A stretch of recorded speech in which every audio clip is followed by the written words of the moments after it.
Tipp today, in association with Slattery's of Pecan, your main Peugeot dealer for over 50 years in the Premier County. Slattery'sGarage.ie.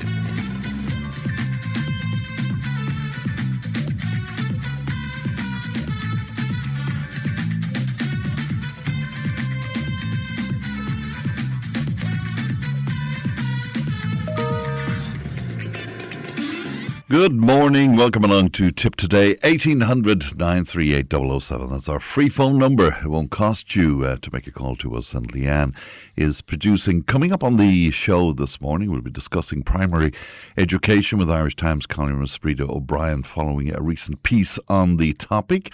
We'll also get an update from the GRA conference with Tipperary Representative Richard Kennedy. Genealogist Steven Smyrl from the Accredited Genealogists of Ireland will join us to explore the 1926 census.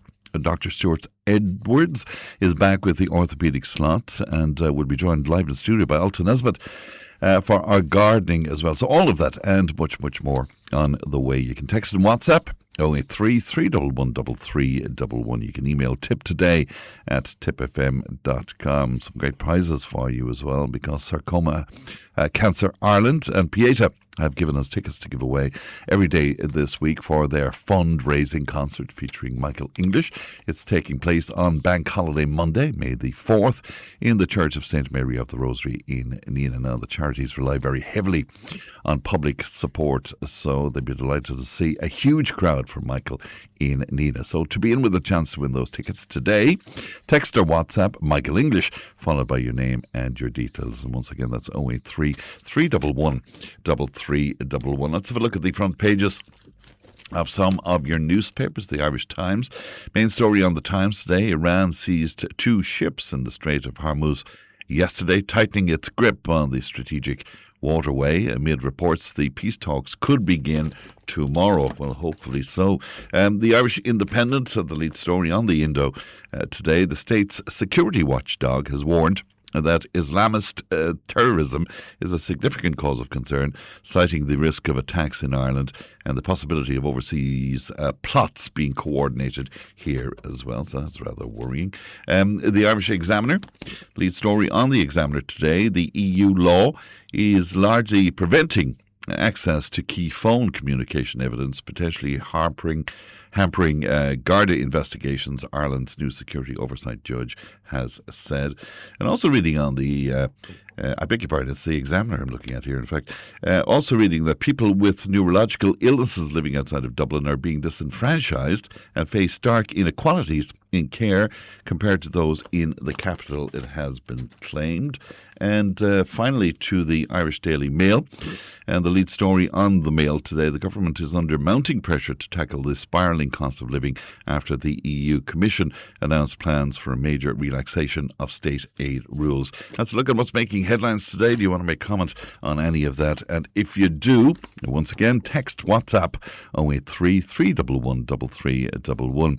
Now, the Minister for Education and Youth, Hildegard Naughton, spoke about the exceptionally high level of engagement in the National Primary School Survey, with over 200,000 households submitting validated responses alongside strong participation from school staff and boards of management as well. Teacher and patron of the Iona Institute, Breda O'Brien, penned a piece in the Irish Times recently where she referenced the study, and she joins me now. Good morning to you, Breda. Good morning, Fran. And good to talk to you today. Your reading of the results is that people like what they have and they don't have a great desire to see it all gone. It's interesting, isn't it? Because I don't want to be flippant, but if it were a referendum, it'd be considered a landslide.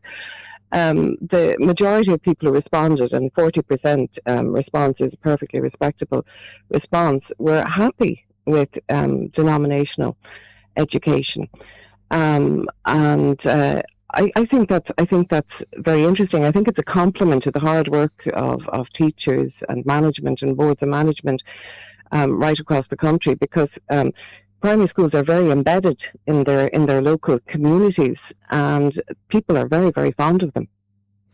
Yeah, it's interesting. But what about the other 60%, though? What should we be reading into that, Breda? Is it possible that that could be a silent majority whose views might be significantly different? Well, interestingly, when it comes to surveys, generally it's people who are highly motivated who respond. Yeah. So I would think that we can probably take it that that there isn't a massive silent majority out there dying for change. I think, Fran, to be honest, that people are more concerned about underfunding of primary schools, no matter what their patronage is, and concerned about the issue that you covered yesterday on your programme, the provision for children with autism. Yes. And there isn't really a massive demand for a change in patronage. Now, it might surprise you to hear that I actually think that the Catholic Church should divest some of its schools, because we're in a changing Ireland. And in a sense, in order to represent that, people should have the opportunity to send their children to a different type of school, which quite often they don't necessarily have. Mm. Now, that's what I believe. But I also know that when it comes down to it on the ground, that it's the parents and not the patronage bodies who actually balk at the idea of divesting. And there is one difficulty, which is that, let's take, St. Thomas's and St. Philomena, two Catholic schools, and if St. Philomena's decides that it's willing to divest, parents who still want a Catholic education have no guarantee of getting into St. Thomas's, because Catholic schools can't prioritise Catholic kids. And that's actually causing a block, believe it or not, because the democracy is government of by the majority with the consent of the minority. But if the minority feels that it's not being looked after, they're not going to want to give up what they already have, which they're quite fond of. And they really, I think the real test will be in May when the school by school results come out. Including for multi-denominational schools. There was something I didn't actually notice, which was that only the results from denominational schools published. They haven't from the Department of Education as to why that was. So in other words, we don't know how happy people were with their multi-denominational schools, which is an interesting thing, I think. Yeah, and on that, you say as well, Breda, that there's no completely secular primary school, even where Educate Together is concerned. You're making the point that they teach about all faiths.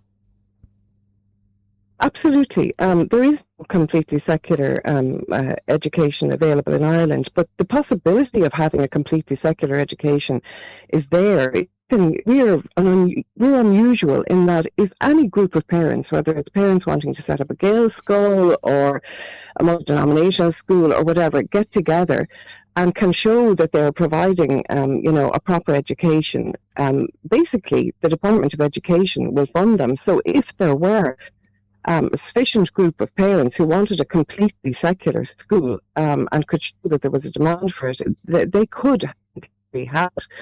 But it hasn't happened. It hasn't happened today, which I think is interesting in itself.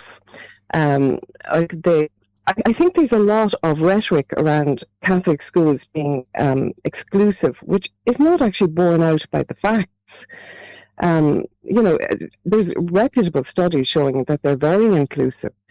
And I suppose the analogy that I would use is exemptions from Irish. Nobody says because a child has an exemption from Irish that they're being discriminated against by being in a school where other people are learning Irish, and nobody suggests that you should move Irish outside the timetable. And I know that it's not a perfect analogy. The analogy is, but it does show that there's a particular way of speaking about Catholic schools, which I don't think is entirely fair. You point to other jurisdictions as well, Breda. Would you just tell us about the New Zealand example, for example, where Catholic schools are concerned? It's actually a fascinating example, I think. As usual, Irish sisters went everywhere, and actually Irish sisters from including among the Sisters of Mercy and Dominican sisters were instrumental in setting up the Catholic school system way back in the 1850s to the 1870s in New Zealand. But they were, from 1877, they were funded, and by the 1960s and certainly by the 1970s, they were rag order, huge numbers, buildings were falling down, and the Labour government at the time decided that it was probably to prevent collapse of a system that was going to bail them out, but it insisted that they be absolutely Catholic and that their funding depended on being Catholic. So a Catholic school in New Zealand can have no more than 5% of non-Catholics, and it must have worship according to the Catholic ethos. And it's the diametric opposite to what we have here in Ireland, in that the government and the left-wing Labour government insisted that in order to be funded, they had to be absolutely Catholic. Now, obviously, there are other options in New Zealand, and the problem that is Ireland the point. There is a greater diversity of school types in New Zealand, exactly. is there not? Yeah. Exactly. Yeah. But there are historical reasons why that's the case here in Ireland, not least because when the British Empire wanted to create national schools in 1851, they were. It was a kind of an imperial model, where children in Ireland would become happy British children, and the reason that people clung on, and it wasn't just Catholics, it was Protestants as well, clung on to part of their religious identity was that it was part of their way of being. Again, I reiterate, Fran, I'm in favour of divestment, yes. Not least because schools that are really authentically Catholic for parents who want them. But it's just not as simple. It's not as simple as it might appear on paper. Well, it's certainly not. Where do you see this in the future, in the medium term, Breda? What do you think is going to happen? I think that the Department of Education does not expect a massive amount of divestment as a result of this survey. I think that they see that there are real problems on the ground. Now, obviously, when it comes to funding new schools, they're going to prioritise alternative schools, as they should, So I think it's possibly not going to have any easy resolution, I think. And that isn't necessarily, it isn't necessarily going to please everybody or anybody. While people are fond of their schools, quite often, the people who really want, a totally Catholic education for their children aren't getting that either. So I would personally be in favour of having fewer, but, in a sense, more dedicated yes. Catholic schools, where people are allowed to do what they want to do fully. Within reason, obviously. Father Brendan... within the bounds of being good citizens. Indeed. Father Brendan Kilcoyne said to me recently, in fact, it was a very big statement. He said that, that we should pack up our bags and just get out of the Catholic schools at the moment. He felt very strongly indeed about it. Tell me more about that, Fran. What was his reasoning? Well, just in terms of that he felt with the critique, I suppose, around it and with the difficulties around it and the funding and all of these sort of things at that. It's a piece we can send you on, Breda, and you can see what you make of that. Yeah, that's very interesting, because I think the government is aware that our primary school system at the moment is depending on unpaid boards of management, on fundraising. Like, can you name me a primary school that doesn't fundraise? Yeah. It's like you go to your local GP and shaking a can under your nose to fund the service. And I think the government is very aware that it cannot collapse this system, because it's what's going to take its place, and it's going to cost an absolute fortune to replace it. And in a way, I suppose it would be a drastic action. But if there were a threat to do that, maybe, people do appreciate their local schools, and there would be huge pressure on politicians to actually fund them properly and so on. It's an interesting viewpoint. Well, Breda, most interesting conversation. And thank you so much for your time today. We appreciate it, Breda. Thank you. Good morning to you. That's Breda O'Brien there, and Breda is a teacher and a patron of the Iona Institute, and also a columnist with the Irish Times. 1800 938 007. Tipp FM's Tip Today. With Slattery's Garage, Puck On, main Peugeot dealers in the Premier County. And now stocking the full range of the luxury French car brand DS Automobiles. Book your test drive today with Slattery's Garage, Puck On. See slatterysgarage.ie. Tip today in association with Slattery's of Pecan, your main Peugeot dealer for over 50 years in the Premier County. Slattery'sGarage.ie.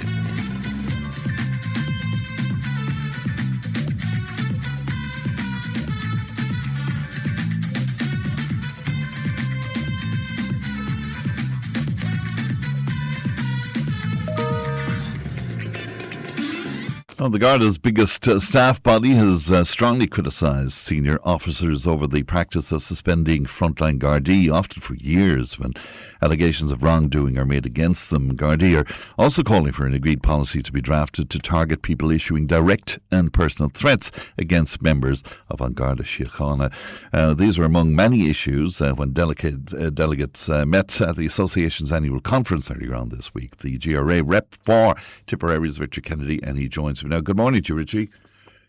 Morning, Fran. And thanks very much indeed for your time today. I know before we start talking about the conference, you wanted to pay tribute to a wonderful man indeed who has passed away, Richie.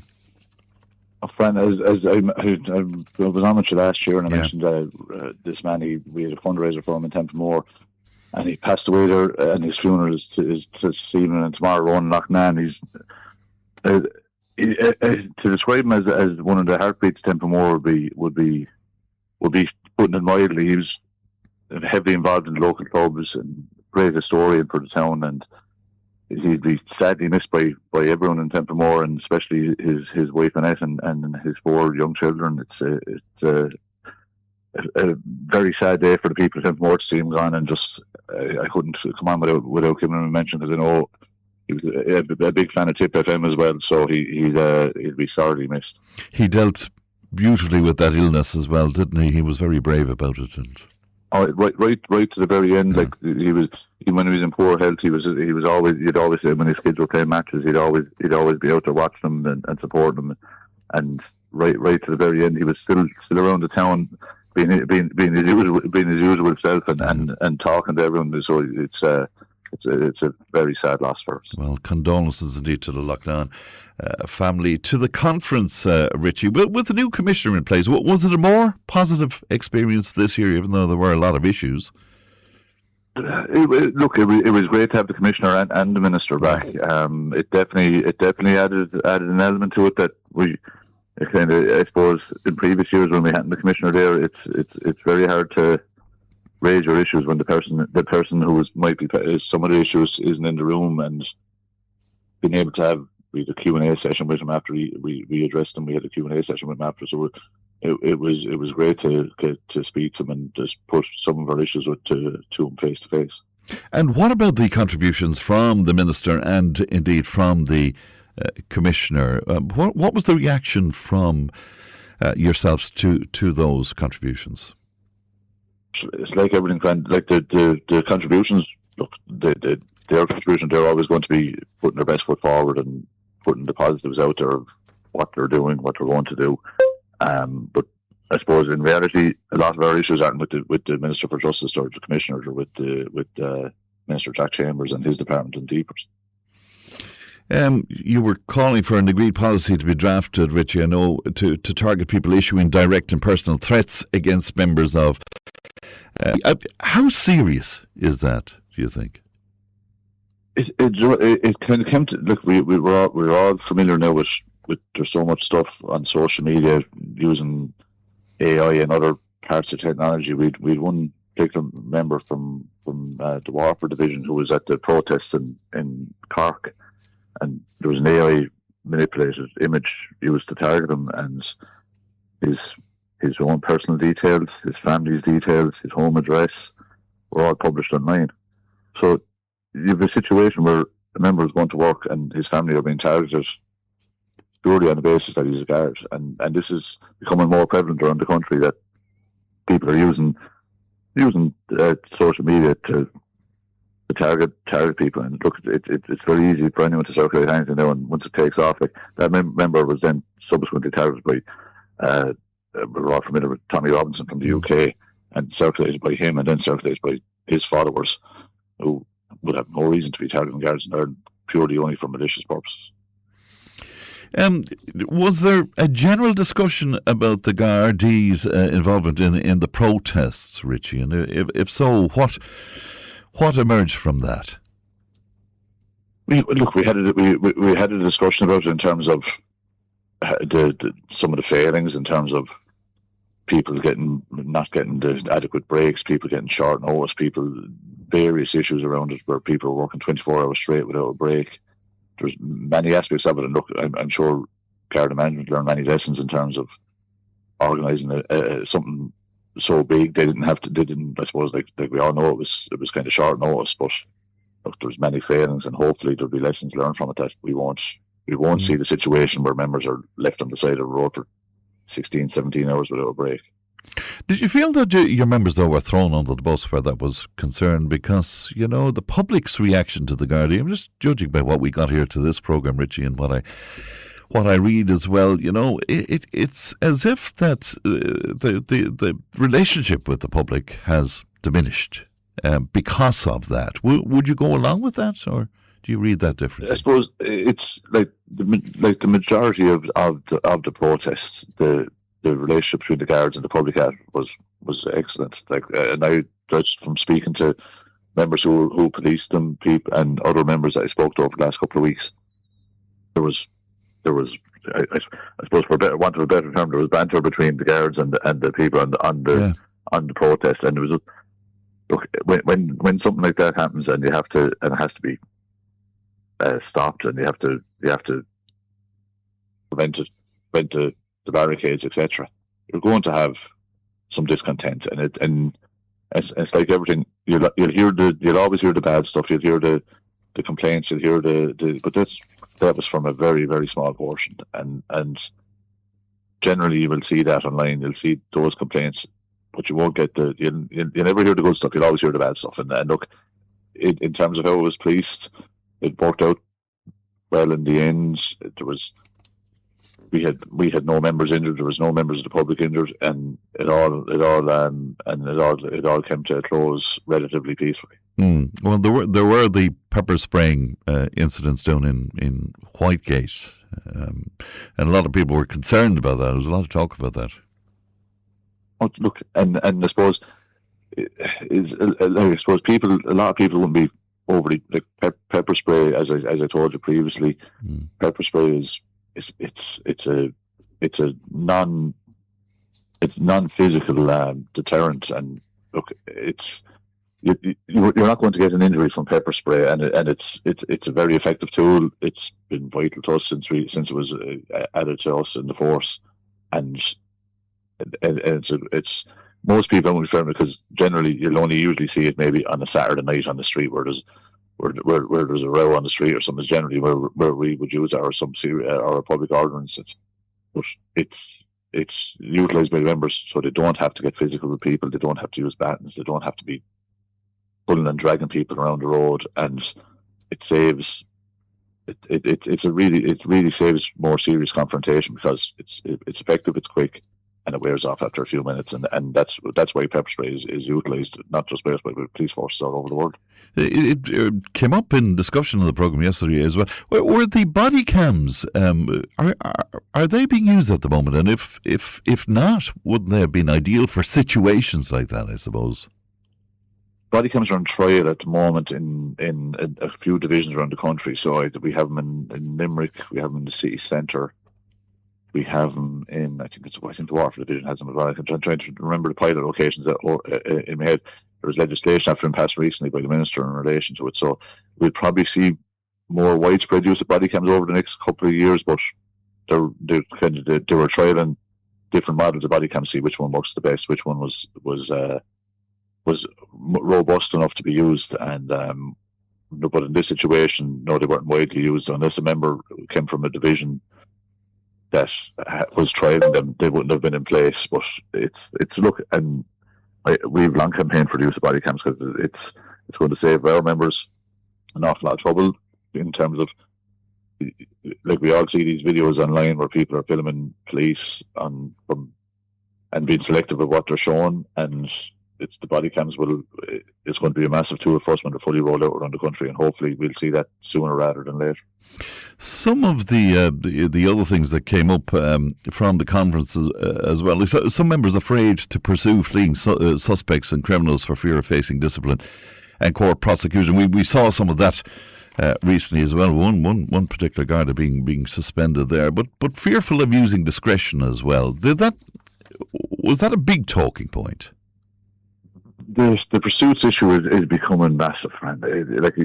We don't look. It's not as big a problem for us down the country, but I know for the lads in Dublin, we all see these scramblers and electric bikes and stuff around the place, and they've been involved in incidents all over the country. When members are chasing them, we can't pursue them, and I'm not going to go into too much detail on the member who was disqualified from driving because his case is under appeal. Sure, yeah. But we have members all over the country that are in court at the moment for dangerous driving, for careless driving, and in the majority of cases for doing their job, and there's a complaint made and this through investigated, and the DPP runs with the prosecution, and in the majority of cases judges are throwing these cases out because they don't reach the burden of proof for the offences, and basically because they're Gardaí, they're held to a higher standard in terms of their driving, and they're then subsequently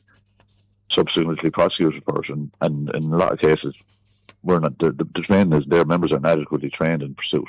We're trained what we call advanced driving, we're for driving at higher speeds, etc. But in terms of pursuit and stopping pursuits, that training hasn't been rolled out in this country. Like you'd see in other jurisdictions where you see it on American TV where they utilise vehicles to stop cars, etc., and chases. We're not trained for that in Ireland.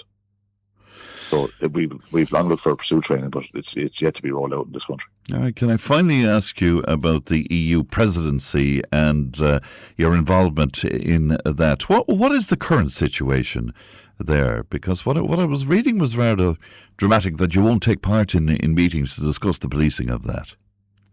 Yeah, so every major event, whether it be a presidential visit or even a match, we generally meet with Garda management beforehand, and they talk through their requirements, and in a lot of cases they come with their plan in terms of the utilisation of our members, and a lot of time we have to kind of pull their plan apart because in general they'd be contrary to the working time agreements in terms of rests for members, etc.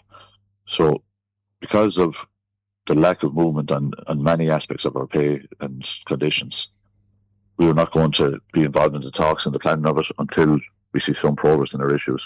We have items there that are part of agreed pay deals that we negotiated along with other public sector unions that were supposed to be initiated last year, and numerous items that haven't been progressed that basically they're ignoring us. They're stuff that we fulfilled our end of the bargain, they haven't fulfilled theirs, and until we see some resolution on that, we won't be getting involved in the planning of these events. And look, we'll be hoping that by not being involved in that, it's going to be the EU presidency is going to be absolutely a huge policing matter for us over the next 6 to 8 months, and it's not going to really affect the general public. So we're targeting the government in this because it's there the issue in this, and it's the department, and it's deeper as the Department of the department there that are holding up the whole thing. Their starting point in negotiations seems to be a no, and this is stuff that they signed. They signed the deal the same as we did, but they're not holding up their part. Right, but if that's deemed, I don't fully understand what's around this. If that's deemed to be an extraordinary event, for example, you can be just directed as to what to do then without having any say in it. Is that the way it is? You see, the government could, our management can only call a certain amount of extraordinary events in the year. It's part of the agreement. So in this situation, there's I was a guard when we had last had the EU presidency back in the early 2000s, and there was you couldn't call extraordinary events for the amount of events that happened during the EU presidency. You have your headline ones where you've all the heads of state arrive, but there's so many other smaller events in it. We had them all over the country. You have your headline ones in Dublin and Cork, but there's also smaller meetings where might be the heads of state arrive, but you'd have people from governments arriving, and they generally countries like we haven't been told about any for Tipp, but generally you'll end up with a few in every county over the course of the presidency. So it's not just events where we'll have like all the heads of the 28 member states. Yes, there will be many of them. There'll be other smaller, country, numerous meetings. So we'll have them all over the country, starting in July, right up to Christmas, and so these will all require policing, but they won't be to the level that you need to call an extraordinary event, like your bigger events. But in that situation, we won't be involved in the planning of any of these until we see some progress in the aspects in relation to our pay and pension. And some of our issues are going back to the economic crash, the post Celtic Tiger, where we had our let's say our travel allowance in terms of our mileage if we were using our own cars, that was reduced as part of the Pempi. At that time, we were told when we unwind Pempi that'll be restored, and it hasn't been. They've kept it at that same levels. Like we get paid the same amount for using our own car now as we did 25 years ago. Yet the cost of a litre of diesel has tripled in the time. So like this kind of stuff goes on where they paused stuff, they took stuff away that they said, there was of course the promise that we'll restore that when the country gets back on its feet, we'll restore that, and we signed up and we did a modernisation programme. We had all different aspects that we took on the basis that this would happen. But of course, when it came to it, then we had our part done. We asked the question, when was this going to be done? And the people said they couldn't stand over the agreement, and they refused to honour agreements that they signed up to. Can I ask you to address a WhatsApp message that came in from a listener called Timmy, and he's very, very cross indeed, and he's describing our conversation as propaganda at its worst, and he says Tommy Robinson mentioned again, and he said that the Gardaí should be for the people, not the government. How would you address that, do you think, Richie? Most of the surveys I've done in relation to guards, the majority of the public are satisfied with the policing that we do. And in that situation, like last weekend, people saying that it wasn't for the people. At the end of the day, we had situations where people couldn't put diesel in their cars. There were fuel shortages all over the country. People couldn't get places. And in that situation, you're policing for the general good. It's not for just one portion of society. And we, as we always do, we police by consent. And the majority, and I get it every day, and I'm meeting people all over the country every day. The majority of people, and we have seen satisfaction surveys, are very happy with the job that my members do. And in terms of, I think the point he might be making is that for the people as opposed to the government. But I mean, if you get a direction to go and police something, that's an absolute, is it? I mean, you can't say, no, I don't want to do that because, I feel strongly about that. No, and look, we would have had members last weekend that had to police that event who would they'd be farmers, sons and daughters, they'd be related to people in the haulage industry. But if you get that direction and you're directed to wherever it is in the country to go police an event, and you refuse to do it, you're then liable for prosecution under the Garda regulations. You could even end up in a situation where you could lose your job. So it's not as black and white as people think, where you can just go. You can't pick and choose. Like we like the laws of the country, we have to adhere to them. We have to deal with them. And look, there's sometimes it's like there's some aspects of our job are some stuff you have to do, and like look, that last weekend was a protest. It could be any aspect of our job where you're going to situations, you're going to calls where sometimes it's hard to do. And look, last weekend was a protest. It could be anything, but when you go to do your job, you go to do and adhere to the law, and that's essentially what you have to do. You can't pick and choose what legislation you're going to utilise or what legislation you're going to obey. We all live in a society where we have laws in the country and we all have to adhere to them. We can't it's not a buffet where you can pick and choose the laws you want to obey. All right, Richie, thanks for your time this morning. Thank you. Good morning to you. That's Richard Kennedy there, who is GRA rep for Tipperary, 1800 938 007. We'll take a break. Back in just a moment. Tipp FM's Tip Today. With Slattery's Garage, Puck On. Main Peugeot dealers in the Premier County. And now stocking the full range of the luxury French car brand DS Automobiles. Book your test drive today with Slattery's Garage, Puck On. See slatterysgarage.ie. Tip Today, in association with Slattery's of Puckon, your main Peugeot dealer for over 50 years in the Premier County. slatterysgarage.ie.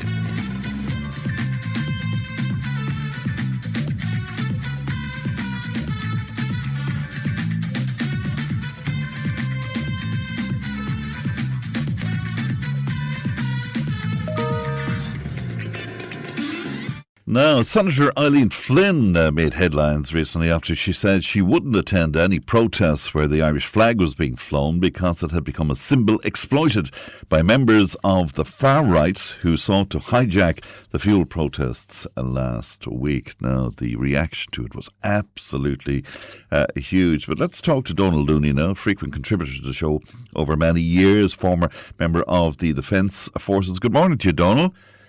Good morning, friend. How are you? I'm well and good to talk to you today. You and I would have spoken about the tricolour in the past. What did you make of Senator Flynn's comments, Donald? Well, first of all, I'd like to say I've seen some of the comments that was put up online about her after she made her comments, and I think they're disgusting. And I condemn them 100%. Abusive and insulting and all of that, It's vile. It's vile to insult anyone like that just to get your message across. And the same with the message about guards or soldiers. I mean, there was a friend, a so-called colleague of mine at work called the Irish Army traitors for going out with these protests. Yeah. I mean, little do they know the oath that these soldiers take. Like. Yeah, we were just talking about that with Richie from the Gardaí there as well. Yes. Yeah, exactly. And I listened to Richie there now, and like what she said, like the vast majority, from his own words, and I believe him, from his own words, the vast majority of these protesters were good, decent people. But you'll only hear all the bad things. Like the senator, she's typically woke senator, and like many of the left wokeness. If you disagree with them slightly, then you're heading into hate speech, and that seems to be her message. Like, I mean, how dare she say that if somebody was wrong and just carry a flag? She actually called every single person that was holding a flag or anything like that as far right. I understand that the far right did infiltrate these protests. I understand that the far right do tarnish her flag because they're waving it all over the place. I hate to see the flag on lampposts. I find it disgusting. I also hate to see the flag at matches with writing on them. It wouldn't be allowed in I know it wouldn't be allowed in the US anyway. Yeah, is that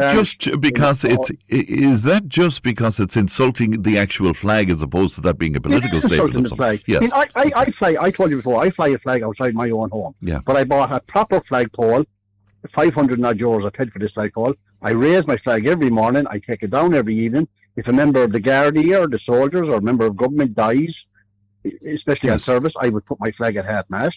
So there's a protocol. There is a protocol. Yeah. There is a proper protocol. You know what I mean? I've said it before on your station as well. There's many businesses around the country who have their flag outside and they never take it down. It's tarnished, it's tore, it's shredded. I think this shit needs to stop as well. You know, but her statement was clear that if you go to a protest, you're holding an Irish flag, you're a Nazi, you're far right. It was absolutely disgraceful to say these things. But I know where she's coming from. She's coming from the woke left. And she said other things about as well, that other people's rights, transgender rights and things like that. That's my point. I believe male, female. That's it. Is that hate speech? And just in case people don't know much about her background, she made history when she became the first woman from the traveller community to sit in the Shannon, and she was chosen by the teachers. I believe she was put in Shannon as a token to pay a point, or completely the victims all the time, always the victims. There was a case I heard on the Tipp FM news yesterday morning about a horse dying on a roundabout. There'll be very little done about that because you'll upset the wrong people. Well, some of the traveller spokesperson people came out against what They did, she yes. said, and they took John Connors in particular. I know took particular exception Yeah. to what she Yeah, said. and so, I believe he's coming. I believe he's coming from the Christian point of view. yeah, Like I think, and it's been missed here. Her comments on transgender is after hurting more people than the flag thing. yeah. It's strange to see, like Ruth Costinger's come out with a statement. You were on about there this morning about Catholic schools. Yeah. Like she said, she wants to stop because she doesn't want kids being forced to sit down for 2 hours a week learning about the Catholic religion. And then she went further. She said, and it's not even a talk; it's indoctrination. But she has no problem indoctrinating kids in transgender and puberty blockers and things like this. I'm sick to the teeth of this far left, and I'm sick to the teeth of this far right. When are we going to have balanced conversations where you should be allowed to say what you feel without being threatened? That, like, the difference between the far left and Nazis is if the Nazis didn't like what you said, they shot you, they killed you, they took everything you had off you. The far left is just as bad, except for they won't kill you, but we'll bully you, we'll humiliate you, and we'll take everything off you by suing you. It needs to stop. Right, but to be left or right on the political spectrum is fine. I mean, there's nothing wrong with having conservative views or liberal views. Do you know? I mean, we should be able to tolerate all of this. Yeah, but you see, they're not liberals. A liberal accepts other people's points of view. That is leaving us, and it's leaving us on the national media as well. Like me, I'd say if it wasn't for small stations like yourself, and I don't like to call them small stations, but you know what I mean, county stations, people would have no voice. You know, you just don't have a voice, and you're being threatened all the time. You can't say this, and you can't say that. You know what I mean? Like a person that's transgender, I would call a person a male that's he's born a male, everything is like that, and he dresses up as a woman and that. I would say, yeah, you have courage. Fair play to you. You're expressing yourself. Fair play to you. And I would say to them, you have courage to do what you're doing. But it stops there. I don't have to get involved in it. Right. I don't have to get involved in it. But you're not going to, I mean, I know you well enough to know, but you're not going to spread hatred about that person. You're not going to insult or be abusive. And I really don't. I mean, I voted yes. I'm really getting sick to the teeth of the LGBT community. But I voted yes for gay marriage because I truly believe as a Christian, as a human being, you cannot help who you fall in love with. And love is love. Yeah. It's as simple as that. There's nothing stronger than love. I have many friends that I disagree with, but I would call them true friends because we walk away after our discussion. Which is the way it should be. But in fairness but fairness not. Right, but in fairness to Senator Eileen Flynn, is she not entitled to express her opinion in the upper house? Oh, of course she is. Yeah. Of course she is. But she's not entitled to condemn every single person that held the flag as a racist. She's not entitled to do that. No more than I'm entitled to say every single person that's a member of the LGBT is a communist or. No, I'm not sure about the word condemn, because what she actually said, just to be absolutely clear, that she personally wouldn't attend any protest where the Irish flag was being flown because it had become a symbol exploited by members of the far right. So if you when you see her comments are taken like that, when you make comments like that, especially, and she's a senator, she's a public representative, she makes a comment like that if there's a flag seen, more than likely it's the far right that's running that protest, and that's just simply not true. No, and as I said, I don't like to see the flags at the protest. I don't. Yeah. I would never carry a flag at a protest. Yeah. You know, but that's getting away. She's made the comments, and it's taken that if you don't agree with me, if you don't agree with my principles, well then you're wrong. I'm right, and it's just not right anymore, friend. Why can't people just be in the middle and have your conversation like I'm having a conversation with you? Yeah. And, you know, and that the guard that was on here recently, he said the right thing as well. It's only all the bad you're going to hear. But these protests. Funnily enough, when Richie came on, there was a huge amount of people on to us to say, calling the guards bullies, and they were speaking about various different incidents that happened through the course of the protests, for example. So there's a lot of people angry out there as well. There is a lot of people angry at that. But do you know who I would blame for? Do you know who I would shift their anger towards? I would shift their anger to that disgraceful Micheál Martin, when his comments, the Minister of Justice, who said these words: "Let's put the army on the street." Now, he may have meant let's get the trucks out for heavy lifts and things like that, but he said these words: "Let's get the army on the street." You put soldiers on the street, our own history will tell us it never ever works. That would put anyone's backs up. And if there was mistakes made with pepper spray or anything like that, we have a court system there to do that. I would think that body cameras should be more and things like this. I think so too, absolutely. A couple of people on just getting involved in our conversation. One person says, what's the difference with Donald hanging a flag in his garden and me hanging a flag outside on a lamppost? Because it's disgraceful. I find it. There's a protocol. Yeah, and you want follow to fly your flag, show respect for it. Yeah. Yes, I fly my flag because I love it. I love what it stands for. And especially the white part, peace. Yeah. But if you I love my flag, and it's somebody I've had anonymous letters sent to my house from so-called neighbours of mine about the flag. About my flag. Two of them accused me of being a Republican. Now, nameless people. Okay, they said we don't want your Shinner's flag flying in our state, and the other said we don't want your Provo flag flying in our state. They automatically took it that I was IRA because I flew the Irish flag. Okay, and another person said it's offensive to people that would be living in the state that's not from Ireland. No, they call me a Provo. Yeah. Well, you've spoken to us about Sinn Féin in the past. But there you go. But people will just jump on that and see that. The same as she's jumping on the bandwagon, and she's made her comments look to me anyway, and I think look to the vast majority of people. She's calling people who wave an Irish flag, and that's it. Now, if my neighbour was to fly his flag outside his window, I'm not going to pound down and say that's disgraceful. I personally don't like it. Yeah. I don't like it. Not everyone can afford to buy a flagpole either, maybe. I don't know. A few people on looking for, because I'm just about out of time, but this is an interesting one. A lot of people on looking to know your view of the policing around the protest. My view on the police around the protest, I found that the police, I've seen many videos. I've seen one video, and I can't think where it was, but where an inspector stood up after the protest, he thanked the people thanked him, and he said, and if there's another protest, let's hope it starts and ends the same way. Now, I've seen snippets of the protest below in the refinery. The public order unit, I think when you put the public order unit on the streets, it automatically gets people's backs up. Yeah. It's just an automatic reaction. Yeah, I saw it in Dundrum where they sent the dog unit there. There was absolutely no need for it. And immediately, even ordinary people who would be very maybe conservative in what they would say were offended by that. So, yeah. Yeah, but I will say this. People have said that the guards are there to just gather evidence and take it to court. Guard in Shea Corner, I can be contradicting that, but I think it means guardians of the peace. Mm. And to take an oath, the bosses are the Irish people and the government who represent the Irish people. So they have to do as they're told. If I've done things as a soldier I didn't particularly like, but there were lawful orders and I carried them out. And I think that should be taken into consideration. And I would ask these, and I would say to other people who refuse Gardaí meals and things like that in restaurants, think carefully. What you may need these people, is that your place is broken into, who you want to call. All right.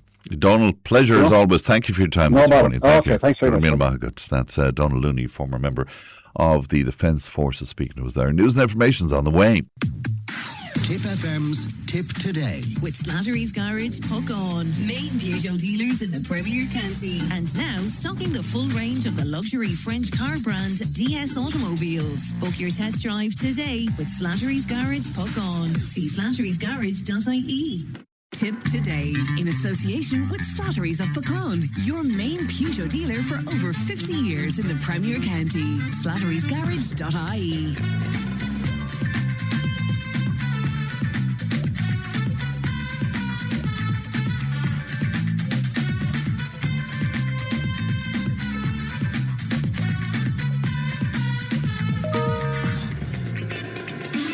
Thanks, Pat, and welcome back to the second hour of Tip Today. We're coming to you from our Nina studio this morning. 083 311 3311 for your text and WhatsApp. You can email us, by the way, at any stage. That's tiptoday@tippfm.com. Now, quite a few people on following that story that Pat brought you there about the shop Bourne, and of course they're in liquidation, but people making queries about them not honouring gift cards. I'm wondering about the legality of that. And I just had a quick look at it there. Seemingly when a company goes into liquidation, its legal priority shifts at that point to paying creditors in a strict order. Now, unfortunately, my understanding is, and I'm open to correction on this, is that gift voucher holders are treated as unsecured creditors, meaning that they would be near the bottom of the list in terms of being looked after in some way. That's my understanding of it. Anyway, maybe we should ask our legal eagles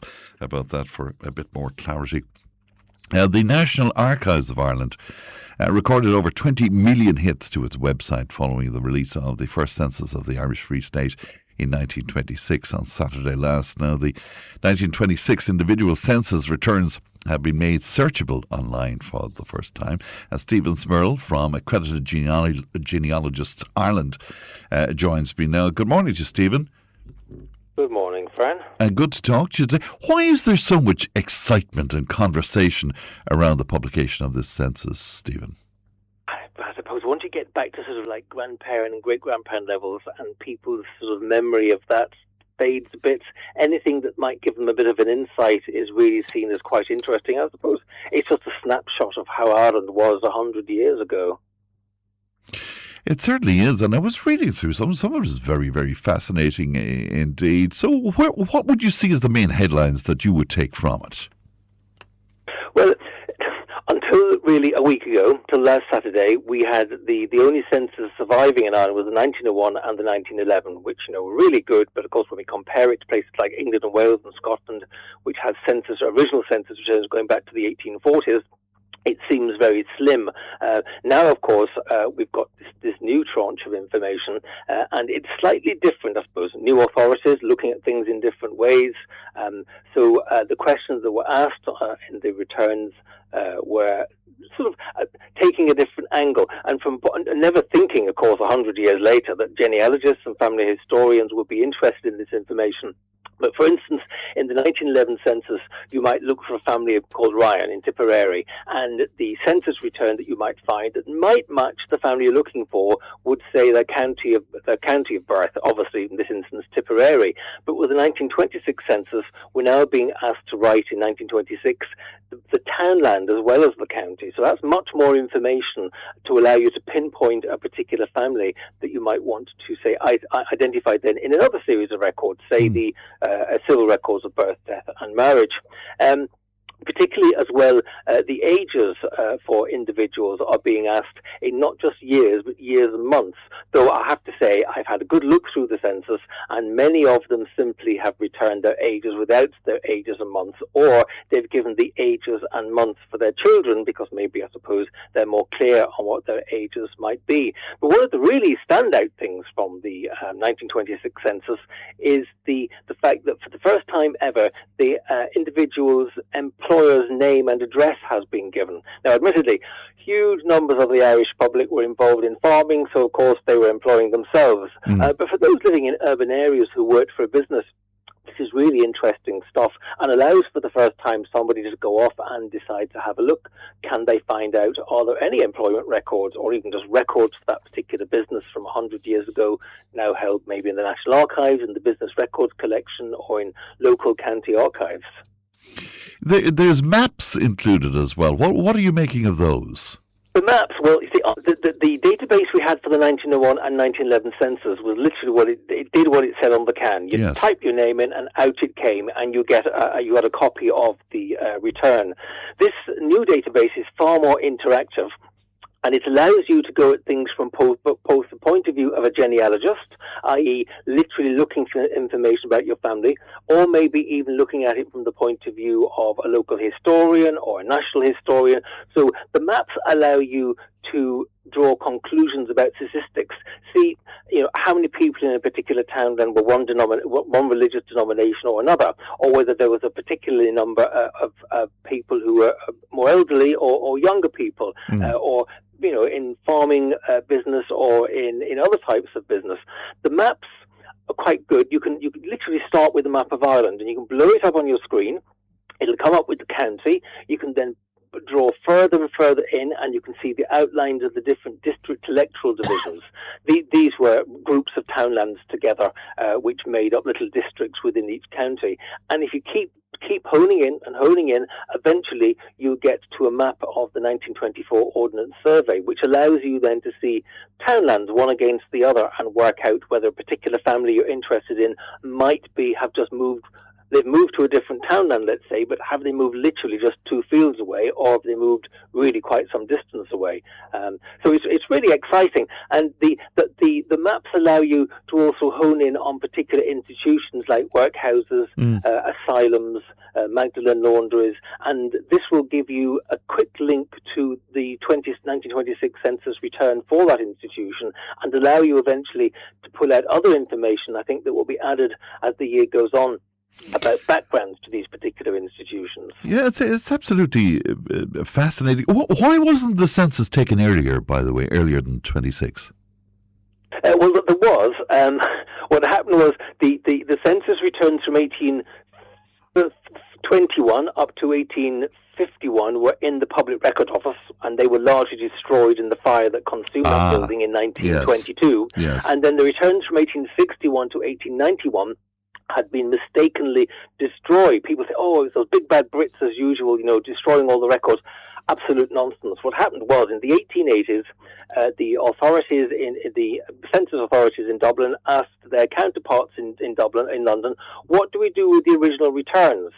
This is the household return that each household filled in. In England and Wales, they had transcribed these into a series called the enumeration books, and then destroyed the original returns but kept the copies. London didn't know that Dublin didn't do that. They worked from the hard copies and only retained the hard copies. So the word came back from London to Dublin, or you can destroy those. But of course, nobody realised that Ireland didn't have a numeration book. So we ended up with no returns for 61, 71, 81 and 91. Really sad. My God. And what about Northern Ireland in this? I mean, is there a surviving census return for Northern Ireland? Yeah, there was a census taken for Northern Ireland on exactly the same day as that for the Free State, 18th of April 1926.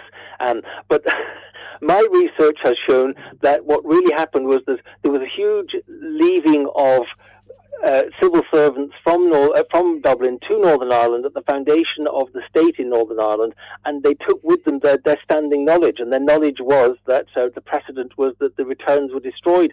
So the 1926 census returns in Northern Ireland were also destroyed. I believe that the first that now exists is a very short census taken in Northern Ireland in 1937. And that's the earliest. It's interesting. Some of the top line figures are very interesting as well. The life expectancy, for instance, Stephen, changed from 57 for men, 58 for women in 26, to 81 for men and 84 for women in 2022. That's remarkable, isn't it? It's remarkable, and it just shows, the progress that we've made in health and education, which also links into health, etc. What's interesting is the ages as well. Between 1901 and 1911, these are the original returns we have to look for. So we're not just dealing with statistics, but actual individual returns. And what we can often see is elderly people seem to have aged quite a bit between 1901 and 1911, and there's this story that maybe it was to do with people discovering that they could claim the old age pension. Yes. I'm really not sure about that at all, because the problem is what we don't have is the original returns to say 1881 and 1891 to see, well, did elderly people do exactly the same thing there? I have no idea. But now, of course, we have these really terrific returns for 1926, and we can compare one against the other and see, well, did people in the 1911 census age more than 15 years or less than 15 years, in their later years between 1911 and 1926? There's no 1921 census in Ireland because, of course, that was during the revolutionary period. And at the time, the authorities in Dublin Castle did start the ball rolling for an enumeration in 1921, but weeks before it was to happen, it was cancelled because it was very clear that there was no way that this could be achieved.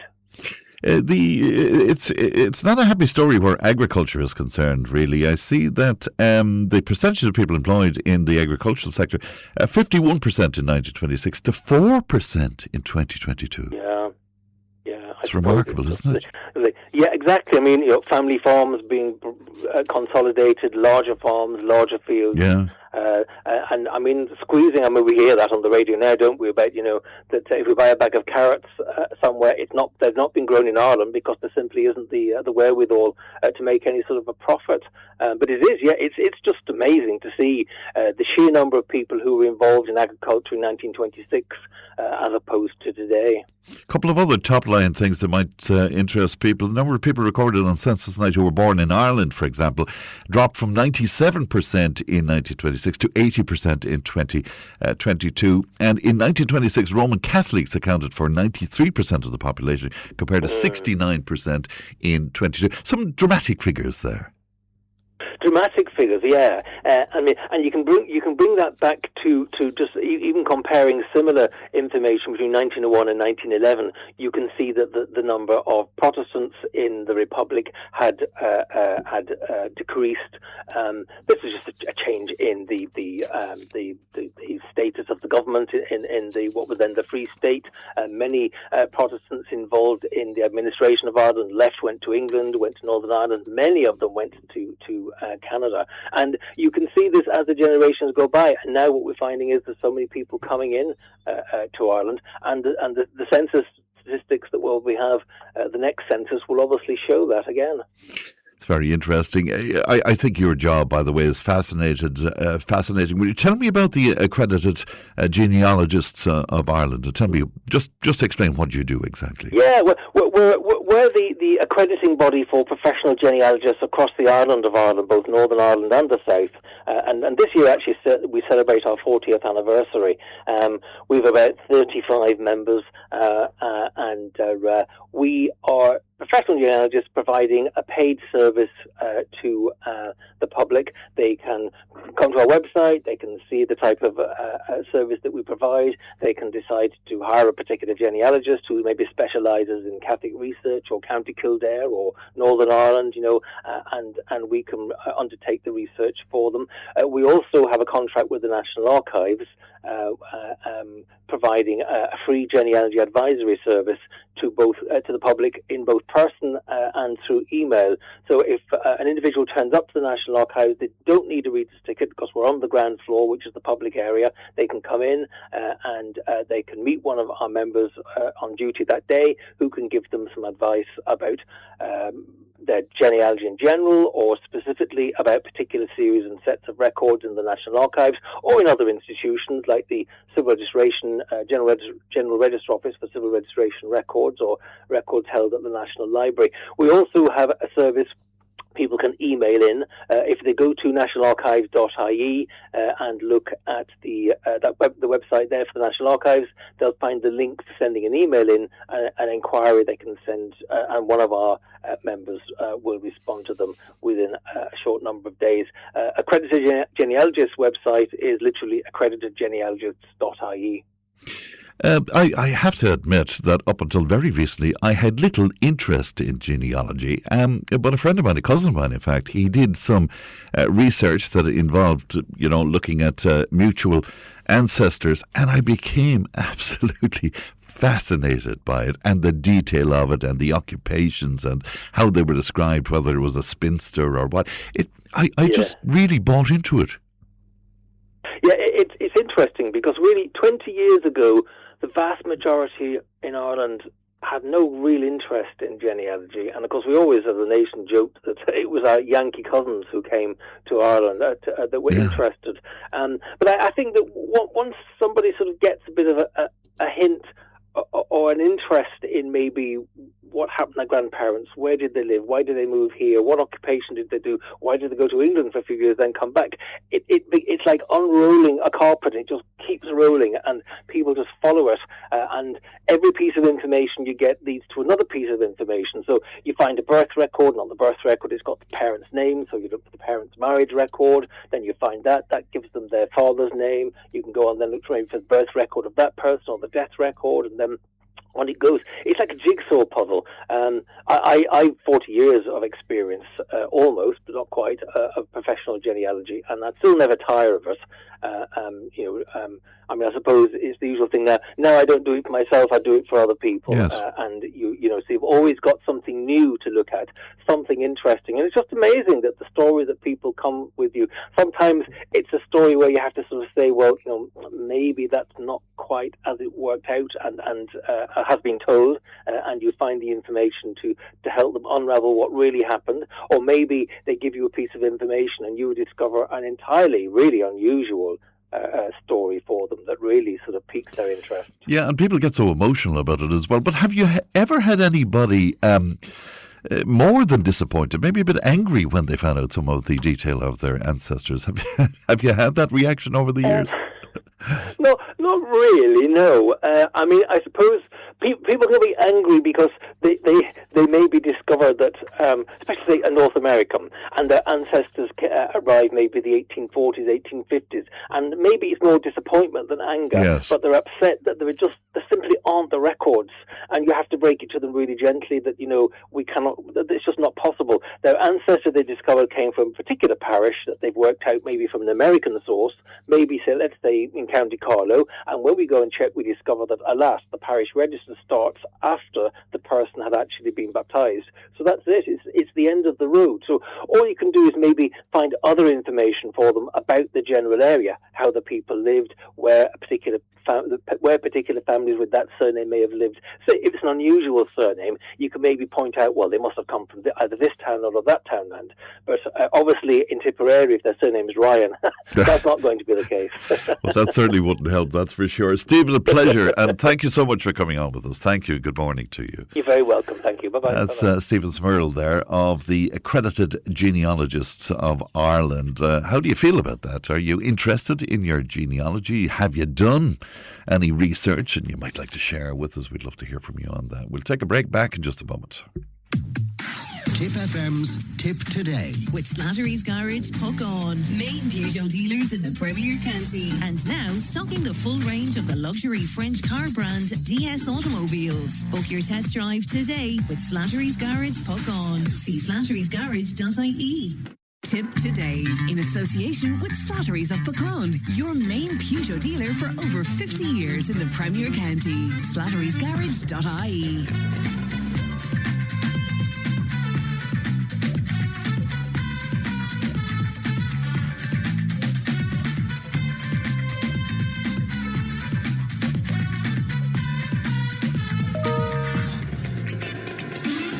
We'll be speaking to our orthopedic consultant in just a little while. So if you do have a query for Stuart Edwards, will you log it with us as soon as you possibly can, please, on 083 311 3311 if there's anything you want to ask him.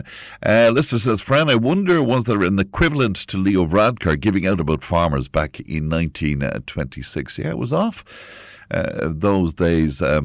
When that was being discussed on the programme, it was a remarkable outburst from him, and such a stupid comment as well. But anyway, he said he went too far and that he overstated the case when he was speaking about rural Ireland. I'm sure you remember he said basically that people in urban areas were paying more tax while those in rural Ireland were in receipt of lots of subsidies and a lot of tax benefits that other people don't get. Now, as you can imagine, this caused consternation about it. But anyway, he's trying to backtrack on that somewhat. Interesting point as well from a listener who says, would people from way back when, and this is making reference to the census, though, would they be happy with the fact that all of their information is being made public? It's an interesting thing. I don't know. A new approach to educating children with additional needs has been announced by the Department of Education and Youth. Development Councillor John O'Heaney discussed with us on yesterday's programme. Now, as part of the plan, a new model known as an inclusive special class will be introduced on a pilot basis in 5 post-primary schools this coming September. Now, none of those schools are in Tipperary, to the best of my knowledge. But anyway, Edwina McElhinney from Families Unite for Services and Support joins me now. Good morning to you, Edwina. Morning, Fran. And good to talk to you today, and thanks. I know you were listening to that discussion with Councillor O'Haney yesterday, and you've been looking at this. What do you make of that notion of the inclusive special class? I think just to clarify, there has been an update as I am and Inclusion Ireland have been engaging with the Department of Education officials over the last week since the announcement was made. Kind of a shock announcement, really, because there had been no engagement with anyone, basically bar the 5 schools that were involved at the time that it was announced. But the bottom line that came out of yesterday's engagement with the department officials was that this new model of inclusive class, which is an autism class, basically, they've just reframed it, is that the new model will be rolled out across the country coming this September. So it isn't just the 5 classes that were announced last week. This will be rolled out across the country. Yeah. And again, with little or no discussion with those involved. No, right. None. Absolutely none. And, you know, we had been ourselves, FOS Ireland, myself, my colleagues Rachel and Rebecca, we had been in with the Disability Matter, the Disability Minister, for a meeting on Wednesday last, and that evening the announcement was made, and there was no mention of it whatsoever in our meeting, and we were there for an hour and a half. Sorry, Adrian, just help me to understand this. So there wasn't and there won't be a pilot. Is that what you're saying? So in other words, there won't be any way of seeing, does this work, before it's moved on to something else? That's correct. Wow. Yeah. They deemed it a pilot, but basically it's the way it's going to go now, Fran. You know, it will affect primary and secondary school for now.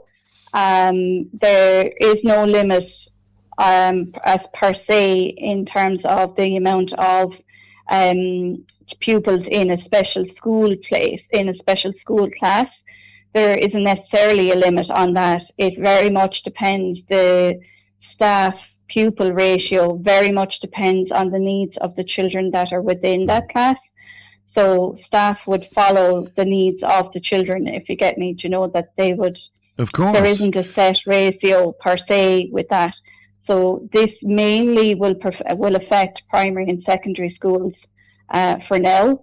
It will affect autistic children generally, because that's where the most demand is.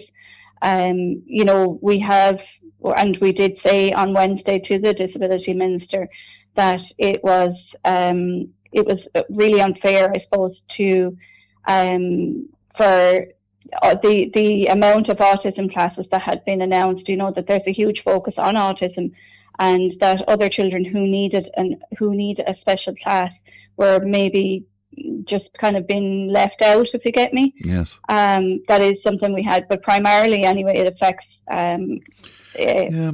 autism classes. Am I being cynical by thinking that it will make the figures look better in terms of there probably will be more children getting placements, but it's the quality of the placement that will be up for discussion? Is that a fair analysis, do you think? The bottom line, Fran, is that currently the government or the department, the NCSE, whichever way you want to put it, they're 170 classes short. So they have funded 430 classes. Out of last year's budget, they funded 430. They planned for that. They planned to cut 500 S&A jobs while they were at it, but we'll leave that for a separate discussion. But they planned for 430 classes. And they made an extraordinary mistake, and they actually need 600 classes. So we're talking about that when you break it down, that's between 800 and 1,000 children that will not have a school place come this September because they haven't had funding for it. So they've had to go back to the ones that hold the purse strings, and they've had to ask for more money. And they've come up with this new idea now that will just double the amount of children within a class, which will halve the need half the classes that we need, obviously. And, they just decided to do this with no thought. But that's what I mean. It will put a better look on the thing without any substantive change or improvement. This is this is an issue, because they have, there has been no consultation whatsoever with advocacy groups, with the voice of the child included. There is no plan. There is no clear plan. There are no clear objectives for this. There's no guidance being offered to schools so far on how they're going to manage twice the number of pupils within a class. They have obviously not listened to staff, educators as it is, who really are, some of them, Fran, are holding on by their fingernails, because there is no outside community support, the types of SLT, OT, all of those things, we all know about the lack of services. And, some schools are really struggling with 6 in a class. Now they are being told, and anyone that has a child within a class has been told that class is potentially could be doubled now. And this notion of that the inclusive class will be staffed by 1 teacher or 1.5 teachers at post-primary level and 2 SNAs. This is something that was clarified, because at the moment the ratio is 6-to-1. So you would have 6 pupils, 1 teacher, and you would have 2 SNAs. Okay, so that is something that was clarified yesterday, because you could not. They could, but nobody would accept it. That that you could double the amount of pupils without increasing the staff to support them. So that was clarified yesterday. So in a primary autism class, you would now have 2 teachers and 4 SNAs. But crucially, you don't have extra space. So you'll all have to cram in. But are they not funding some building work to support this in some way? That is standard. That's another thing, Fran. We're going to give them 30,000. Okay, that's the standard. That's the standard amount that they give them they give them 30,000. But I thought that was just for. Well, is that not just for furniture and equipment? Is the building work not separate to that? The IT and whatnot. But that 30,000 is a standard amount. That's 30,000 that was there for 6 pupils. Now you have 12, but the money is still the same. Well, so that's not new money, is what you're telling me. No, it's not new money. No, it's standard money. Yeah. Right. Now you can get up to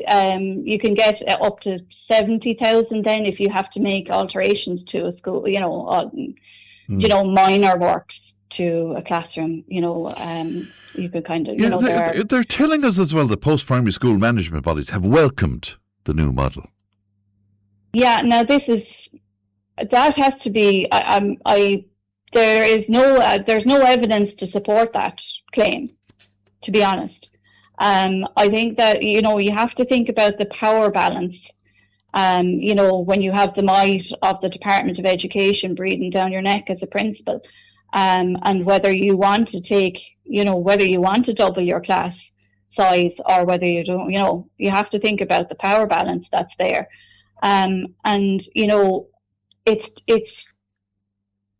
It may suit. I can't see anyone that has a child in an autism class, Fran, will know what goes on within a class, and they will know that doubling the size of a class overnight they're doing this.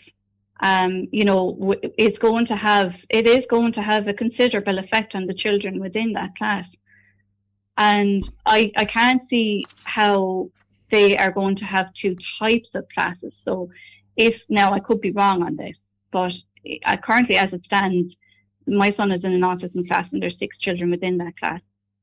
I can't see how they would have, if they were to add a new class, say in September, that there would be 12 in that class and there would be 6 in another class. I can't understand how they would have 2 types of autism class. So I think that they will add children to an autism class. Do you know what I mean? So there's 6 at the moment it could be 8, it could be 10, it could be 12 come September. Do you know that kind of... I hope I'm making myself clear on that. No, you are indeed making yourself clear, Edwina, but are you telling me then come September we won't be in a better place where this is concerned? Is that your summation? To be honest, Fran, I think even if they did double, if I'm brutally honest, I think even if they do continue to double the amount of class of place children within a class, I still don't think that I believe that there will be children who still won't have any class place, because that has been the history. We have children that are supposed to be in school from September of last year that are not in school because the place doesn't actually exist. It hasn't been built yet, or it's in the current. And there were so many queries into us yesterday. People are very confused and very worried about this. I mean, one person saying, is the new model going to mean my child won't have the same one-to-one care? Somebody else saying, I'm really confused by the idea my child gets overstimulated very easily, and wondering about the effect of this as well. And somebody talking about local special schools, will they be at risk? Will more be sent to mainstream schools? And is that the use of the word inclusive in this? I think that they're genuine fears for people, and when they're this announcement, like they're turning the model on its head, Fran. Yeah. Without any explanation. We're just doing this. We're going ahead. So obviously, like there are parents. There are very distressed parents out there at the moment, and I include myself in this. Like that. The very fact that a model could be turned on its head overnight, without any consultation, without any planning, without any kind of guidance for staff on how they're going to do this, or the measurement of the effect that it's going to have on the children involved. It's extremely worrying to know that this can happen. That it can be just changed overnight like this, without any care for the child. It is. All right. I think is there anything else then? I think that anyone that is worried about how this is going to affect their child, please contact us. Don't sit at home. And the contact there, Edwina, is what? They can contact us through the Fuss Ireland, any of the social media pages. Yes. And I'm on those pages. We're all admin. Myself, Rachel, Rebecca are admin on it.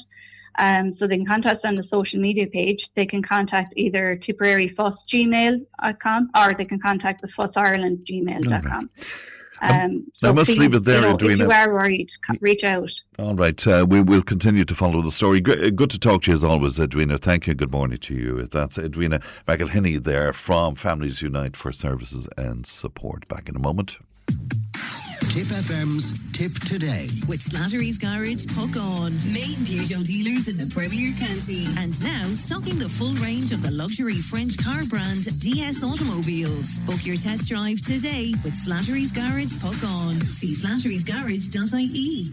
Tip Today, in association with Slattery's of Puckon, your main Peugeot dealer for over 50 years in the Premier County. slatterysgarage.ie.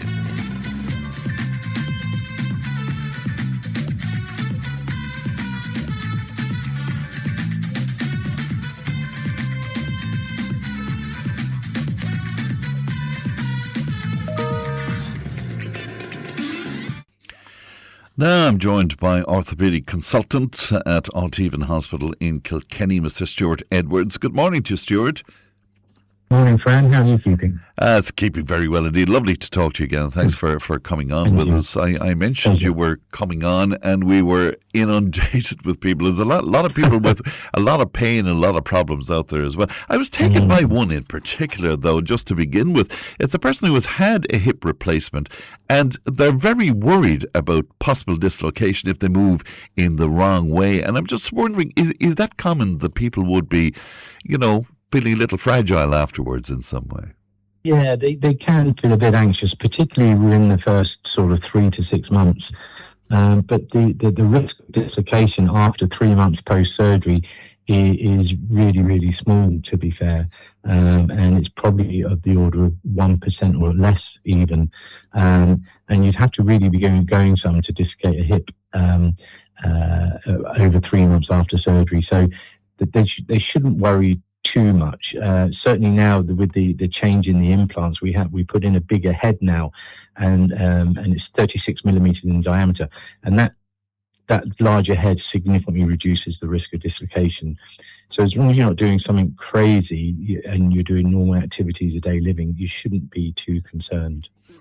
Yeah, it's interesting. But I mean, I can understand why somebody might be a little, anxious and careful about it, I'm sure. Somebody wondering about pain management as well, and wondering, would I ask you what a person could take for pain for somebody who has, now my pronunciation would be questionable here, is it Sjögren's disease? And that's it from Carl. Sjögren's disease. Yes. That's more of a rheumatological type disease. A rheumatologist normally deal with that condition. Now, anti-inflammatory tablets can help with that as long as the GP is happy with your history, your medical history, that you're not suffering with blood pressure or kidney problems. But anti-inflammatories are very good for joint inflammation, and that might help the patient. The other thing to do would be to see an actual rheumatologist, because they can give you immunological therapy now with injections, which can dramatically improve inflammatory joint problems or Sjögren's syndrome as well. So if you haven't seen a rheumatologist, an opinion from a consultant rheumatologist would be very useful. Another listener had an MRI and the results are back. I have severe osteoarthritis. It seems to be bone on bone. Wondering about my options at this point. I don't want an operation. I'm a 52-year-old female. Depends where the bone-on-bone arthritis. Did they say, the listener? I don't think they so. They said they had an MRI. No. So if it's the knee or the hip, for example, you can try injections to see if that can take the edge off. It's not a cure, but it may enable them to function better in their normal activities of daily living. But if it's bone on bone, normally that means you are heading towards joint replacement surgery. And if the injections don't help you, that is probably the only option left available. And if you're in agony, if you can't sleep at night, if you can't walk anywhere, you mustn't let it upset, ruin your life. And even though you're 52, sometimes you have to accept that, if you're in severe pain, that's the only option. So, try an injection perhaps, but if it doesn't help you, joint replacement surgery is probably the only real solution to the problem. Why would somebody be against the notion of an operation or a replacement? I mean, does that come from years ago where the replacement only lasted a certain amount of time? Or Yeah, pretty much it is. I mean, patients, we know in the literature, patients under the age of 50 that have a knee replacement, sometimes their implant only lasts 10 to 15 years. And that's because of the increased physical demands that you put on the joint replacement, because it is metal and plastic and eventually it will wear. Whereas opposed to a patient in their 70s, the physical demands are much less and it's likely to last in their lifetime. So there is a bit of anxiety about how long the implant's going to last. But it's balancing up, Fran, your lifestyle, and do you worry about just deferring your surgery by another 5 or so years, but being in agony, or just have the joint replacement, look after it, and worry about having to have it redone at a later stage and enjoy your life while you're young. And there's two ways of looking at it, So I do understand the anxiety, but most patients who are in agony would say, look, I just can't function in life anymore. Please do my knee replacement, my hip replacement. And patients, the age range is probably from 40 to 90. And, patients, you need it doing. If you're in severe pain, you've got severe bone-on-bone arthritis, you need surgery, Christina was on, and she says, I've long wondered if a person suffered chronic arthritis resulting in joints on fingers and toes being deformed and painful. Surely in the modern world, where so much is possible, could they not be straightened, broken, reset? And would you please put this question to Stuart Edwards for me, says Christina. What about that? What do you make of that, Stuart? Yeah, well, we don't break them and reset them, because you'd only do that if it's the actual bone that's deformed, whereas when they have arthritis, it's the joints that are affected. You can replace finger joints, The problem with it, they don't normally last that long because the forces that go across the joints, because it's such a small area, and forces dependent on the area, is considerable. So they tend to loosen and wear out. So it's not often done, but certainly when I was in the UK 20 years ago, they were doing finger joint replacements back then. And you can do them, but they may not last more than 10, 15 years. So there are options there. And sometimes deformities of the fingers can be down to ligament imbalance, and you can have surgery on the ligaments to try and correct the deformities. But because it's not a weight-bearing joint, normally patients function actually quite well still, even though they have some deformity to their fingers. So if you've got severe pain, that's the indication to have potential joint replacement surgery to your finger joints. Speaking of fingers, one of our listeners is saying, will you ask Mr. Edwards, my two middle fingers are trigger fingers. I'm wearing a thing on them. I presume that's a splint or something, is it? To stop them closing at night time. They can be very sore when they snap. Would some exercises I see online be helpful, or is it possible that might do harm? Yeah, exercises for trigger finger normally doesn't work very well. Just to explain to the listeners what a trigger finger is, you can get a nodule on the tendon, the flexor tendon that brings the fingers down, and there's a series of pulley systems that the tendon runs through, and it catches, and the fingers can stay in the palm, and then you have to manipulate it to flick it back out again. So that's a trigger finger. Treatment options are, if it's persistent, is you can try an injection with an anti-inflammatory like steroid injection, which can reduce the inflammation. And the first injection works in 50% of cases, and then if you have a subsequent injection, that can work in 2/3 of cases, which means you don't need surgery. And if that fails, then it's a very simple operation. It's called a trigger finger release, where you just divide the pulley that is catching under, and that relieves the problem. So those are the mainstays of treatment, and physio doesn't normally work for it. It's either an injection or potentially surgery. Right, and that notion of wearing a splint, I presume it's a splint at night time. Is that useful? Yeah, a splint at night time to stop the finger going, stop it flexing down, because when it flexes down, that's when it gets stuck, and it will awaken from sleep. It can be painful when it triggers. Right, Kathleen says, severe groin pain going down my leg. It's a burning kind of pain. Wondering, what does Mr. Edwards make of that? So groin pain running down the front of the thigh to the knee is normally the hip joint until proven otherwise, because that's where you feel the pain from your hip joint. If it's a burning sensation, sometimes that can mean that a nerve is being pressed on, and the burning sensation is as a result of that. And that normally comes from the spine, where you have a disc bulge higher up in the spine that can pinch on the nerve that supplies the front of the thigh. So it could be a disc bulge pinching on the nerve, or it could be the hip joint. And if you had an examination by a consultant orthopedic surgeon and they manipulated your hip to see whether it's stiff and caused the pain, then it's probably your hip. And if not, it's probably the back. So an X-ray of the hip and maybe an MRI of the back would figure out what's going on. I'm always fascinated by that where the pain is manifesting itself is not necessarily where the issue is. Absolutely, Fran. And it's, my clinic that I'm running today, I'll probably see half a dozen patients where I'm a bit of a detective, really, because you're trying to figure out where the source of the pain is. And the back and the hip can mimic each other very closely. And equally, the hip and the knee can mimic each other very closely. And there's a little story here. I had a chap with a knee problem.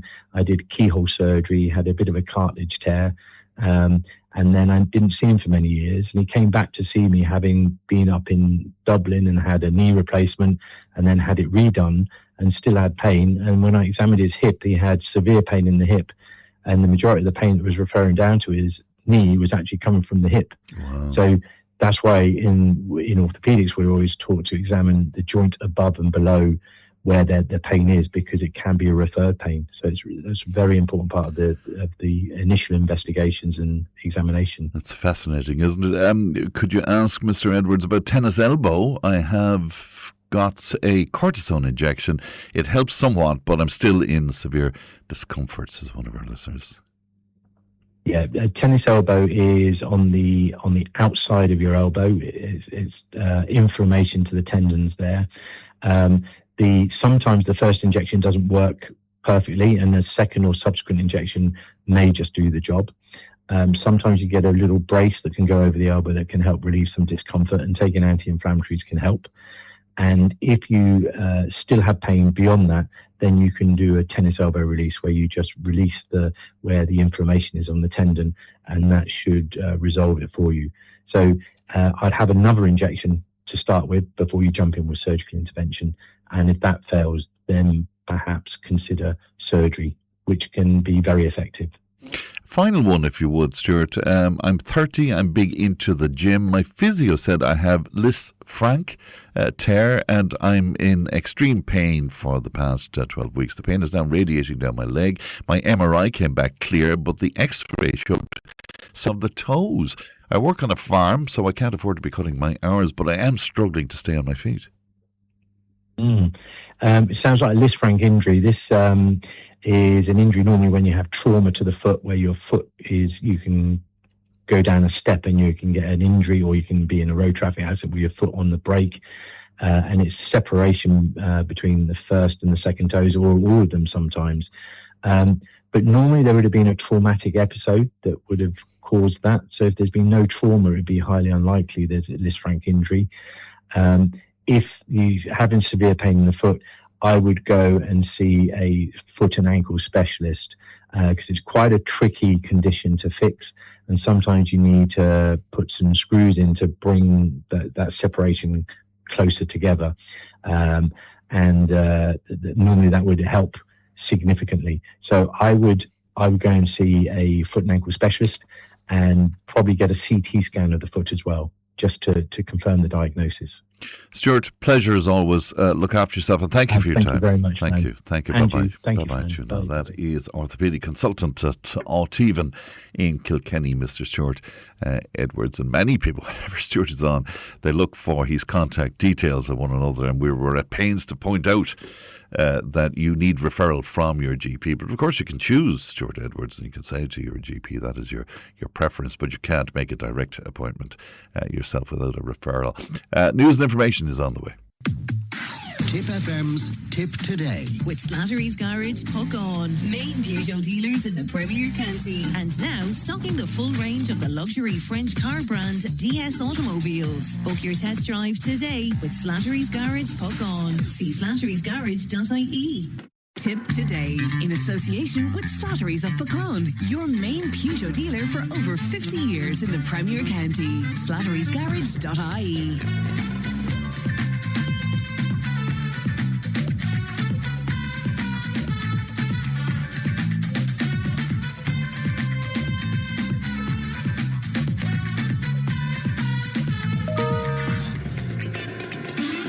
Thanks, Pat, and welcome back to the final hour of Tip Today. Barbara was on. She said as a family carer, many children and adults with special needs are being left out of everything in favour of autism, which is just unfair and discriminatory, says Barbara. And the pity about all of that is it pitting people against each other with various different disabilities and issues, and what a shame that would be indeed. Okay, lots of people on to us about the census as well. It's something we will go back to, because I was telling was it Stephen who was talking to me earlier on about this, that there is a relation of mine, a friend of mine for many years, that got me into sort of being interested in genealogy. He's going to talk to us over the next few days, and I'm kind of looking forward to that as well.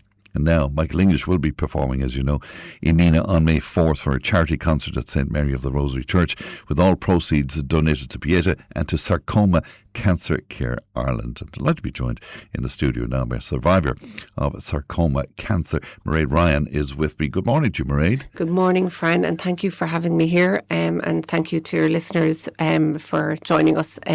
This is a very important concert coming up in St. Mary's of the Rosary, Nina. I'm grateful to be part of it, to raise awareness around two very important charities, Sarcoma Cancer Ireland and Pieta House. Tell me about your particular journey, Mairead. It started in 2024, I think. Yeah, so it was in April 2024 my life was turned around.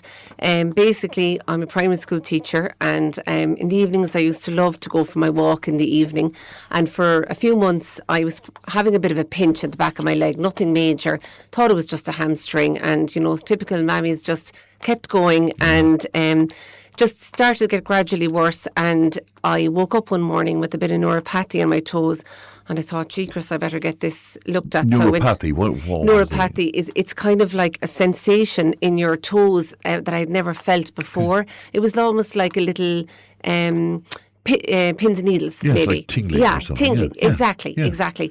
And I was kind of taken aback. So I said I'd go to my physio that evening. I went and made an appointment for a physio, and thankfully he was really on the ball, and he just said, look, you need to go to see your GP. He had found a lump at the back of my thigh, quite a large lump, and my GP, Paula Farrell, was brilliant. He sent me straight for an MRI, and I had an MRI in Galway, and unfortunately I was just taken into a room and told you have a big mass at the back of your leg. So obviously I was shocked and stunned. Your life is just turned upside down. I had this amazing life with Connor, my fabulous husband, and my 3 girls, Anna, Ellen and Sarah, and I was just totally stunned. So things escalated from there, and I was sent to Limerick for tests, and then I was told I had soft tissue sarcoma. So I was put into the hands of the amazing team in Dublin. There's a centre of excellence now in Dublin for sarcoma, which is important for people to realise. Now we were very lucky, Yes. and I was put under the amazing hands of Professor Charles Gillam and Professor Alan Malloy. So they talked to me about a plan. There was terrifying, very hard, difficult conversations and what was to lie ahead. And what happened was I had to start having 5 weeks radiotherapy in Dublin daily for 5 weeks. So that meant driving up and down every day. And I'm so grateful to my family, the Coakleys in Cork, Connor's family, the Ryans, and my wonderful friends for driving me up and down every day. And they literally took over care of my girls. They tried to keep life as normal for them so that I didn't have to kind of worry about them. So that was fairly exhausting and, Must tough. have been. And the difference between sarcoma cancer and other cancers, well, it's more unusual, isn't it? Sarcoma cancer is very rare. It occurs in the soft tissue or the bone, and I think there's about 400 cases in Ireland every year. The most important thing for sarcoma is that they can get it out. Yes. So that's why early detection is very important. That if you notice any ongoing changes in your limbs, or it can occur in other places of the body, that you get it checked out, because after the radiotherapy, I had to have huge surgery under the very skilled hands of Professor Alan Malloy in St. Vincent's. Very difficult conversations beforehand. He wasn't sure whether he could save my leg because of nerves and blood vessels. So that was very terrifying. Driving down from Dublin that day, while he was remaining confident, he was brilliant with me, but he had to be, Of course, yes. It was a very traumatic, it was a very serious surgery, wasn't it? Oh, very serious, like very serious. So I had the surgery on the 14th of October, the day of my husband's birthday, and he must have brought me loads of luck, because Mr. Malloy went in and he got the whole tumour out. I had a very big tumour. He got it out. Now, he did have to cut nerves in my leg. So now my leg is compromised, which I'm so grateful to have my leg. And I wear a splint because I have what thing called foot drop. So it's just, for sarcoma, it's just so important that the surgery is successful, and they want to get clear margins. Right. So and what is the current situation? You're wearing a splint of sorts. So my leg I have foot drop in my leg, so I have a lot of pain and a lot of muscle pain. I wear a splint to support my leg, so I'm quite lame. So thankfully, after the surgery, they decided I didn't need chemotherapy. I'm under surveillance now, where I'm checked every 3 months. in my chest, and I'm checked. My leg is checked every 6 months, and I remain clear, thank God, and please God, that's the way it'll continue, and I'm enjoying family life. After something like this, you think you go back to normal life, but that was the biggest learning curve for me, that actually it's the aftermath can be quite difficult. Explain that to me, Mairead. So you think like this, the surgery, it happens and everything is gone, but actually you suddenly realise what you've been through, and I suppose that there could be a risk later on, or I remember walking into Steeples one day, maybe 2 months after the surgery. Here in town, of course, and thinking, I can't believe I'm here again. I can't believe that I'm going to meet somebody for a coffee, and the recovery was quite hard. I was on crutches for a long time. But thankfully, I'm really grateful that everything has gone well. Now, I would like to say that Sarcoma Cancer Ireland, the charity, were absolutely amazing to me during my journey. Shout out to Carl and all the others. They provided counselling. They put me in contact with people that had been through it. I just needed to talk to somebody that had done this journey, and they were amazing. So that's why we're raising funds for Sarcoma Cancer Ireland and Pieta House, because so many families, unfortunately, are affected, and they need these charities are vital in supporting people only for Sarcoma Cancer. And you spoke about your 3 lovely daughters and your husband. Of course, it's not not just the person who was affected by the cancer, but I mean, the whole family is affected. Oh, absolutely. And it's traumatising. It is traumatising, and you're trying to... My girls were only 10, 12 and 14. So how did you deal with that, with the girls? Did you have a conversation with them? Yeah, I was told to have a conversation. We kind of... told them steadily what was going on. It was very difficult because I was very anxious and I was very upset, and you try to kind of put your best foot forward for the kids, but they were brilliant. They were so good. My friends and family were fantastic at keeping them occupied. They were off at Galway races, and they were, they had a great, but they were very resilient, and they were really good. And we were offered counselling for them as well. So, it was and very hard on my husband, because he works for the USB and he had to put down a day's work, and it wasn't easy on him, and he was dealing with me crying at home. So Conor was brilliant. And my own school, our crony, were brilliant as well. But it brings the best out in people too, in terms of the support that you experience. Absolutely. The Mairead I'm speaking to now, completely different Mairead to maybe 2023. Oh, absolutely. It changes. Like, you're so grateful for every day. I definitely worry less about the silly things. I mean, look, it's always in the back of my mind, but hopefully that will get easier with time. Yes. My life has changed. I physically, obviously, with my leg, but your outlook, and I'm so you just so appreciative for charities like Pieta House, Sarcoma Cancer Ireland. Friends, family. My in-laws, the Ryans and Nina, were amazing, and my own family. So definitely, you do become more appreciative of. You don't worry about the silly things. And the mental health aspect of it as well, Mairead. I mean, you? Oh, I was so anxious, traumatised. I've made no secret of it. Absolutely. And I suppose afterwards, you even become a little bit down, because you realise what you've been through. You go through the motions, and I know I'm not speak. I know so many people out there have been affected by cancer in general and other conditions. To understand that, when you're going through it, you go through the treatment, but suddenly when it finishes, it can be quite difficult. Yes. And it's post-traumatic stress, I guess, in its own way. It is. And we, particularly on this programme and other programmes like it, we, a lot of critique over the years of the HSE and one thing and another. But your experience of people within the hospital. Absolutely fantastic. I mean, my doctors, the teams around them, the empathy, the understanding they showed me. Like, I used to be so anxious in the evenings that some days I would ring up Mr. Gillam's secretary, and he would ring me back and say, talk to me through it again.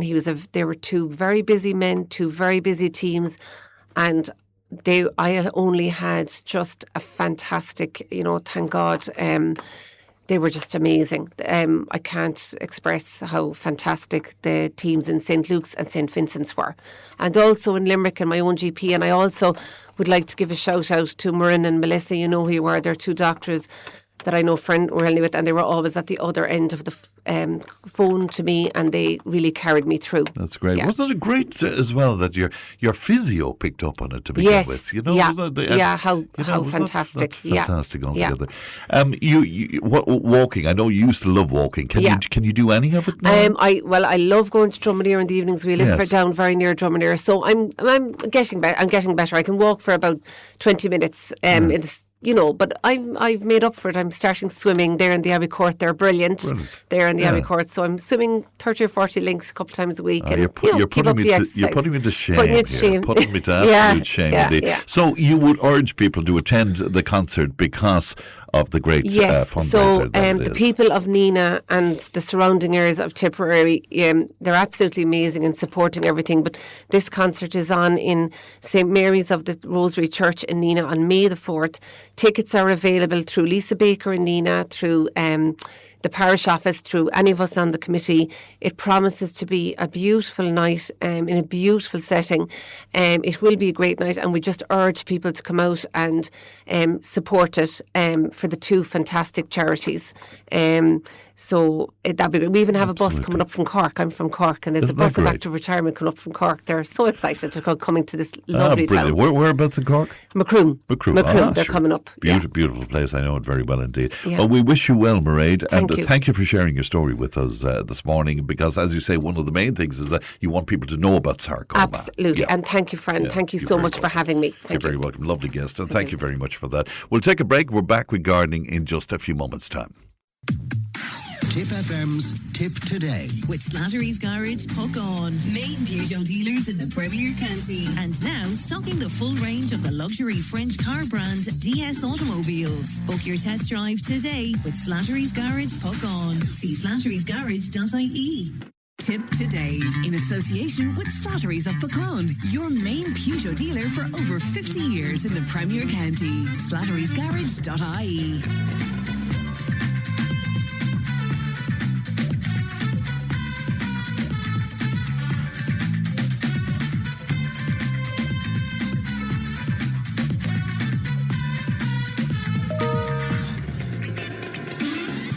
Now it's time to talk about gardening, and that to be joined as usual by Ultan Nesbitt from Arabon. Good morning to you, Ultan. Good morning, Fran. I got a great giggle there because you arrived in the door behind a trolley load of beautiful flowers and shrubs and the like. Would you tell us about this collection here, because it looks amazing? Yeah, really, this is a lovely time of year. You often see a lot of the trees are starting to leaf out, and even a lot of the plants are coming into, like the herbaceous perennials are starting to emerge, and so it's lovely to see plants that will give you good colour even at this time of the year and going right through the summer as well. So we have a selection of let's say trees and shrubs, and even the lovely bedding plants as well.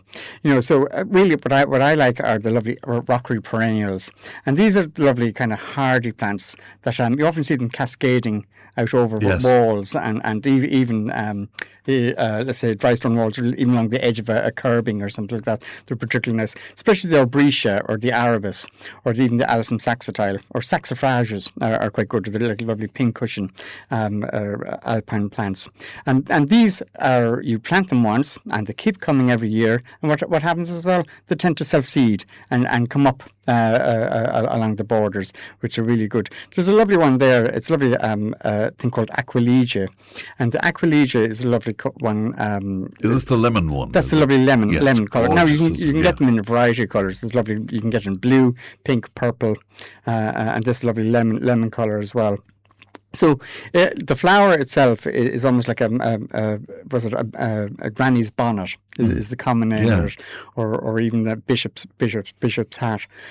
So really, with the Aquilegias, they really are fantastic at this time of the year because they're good bright colours on them, and they're quite easy to grow. I mean, if you buy one plant, it will tend to self-seed throughout the garden and keep coming up every year as well. So they really are particularly good. The other thing then in front of it there is a thing called saponaria, or or lovely pink flower out of it, which is particularly good. And that will trail out over walls and things like that as well. Or even what we have here then beside that is just the lovely bedding geraniums, which are really good.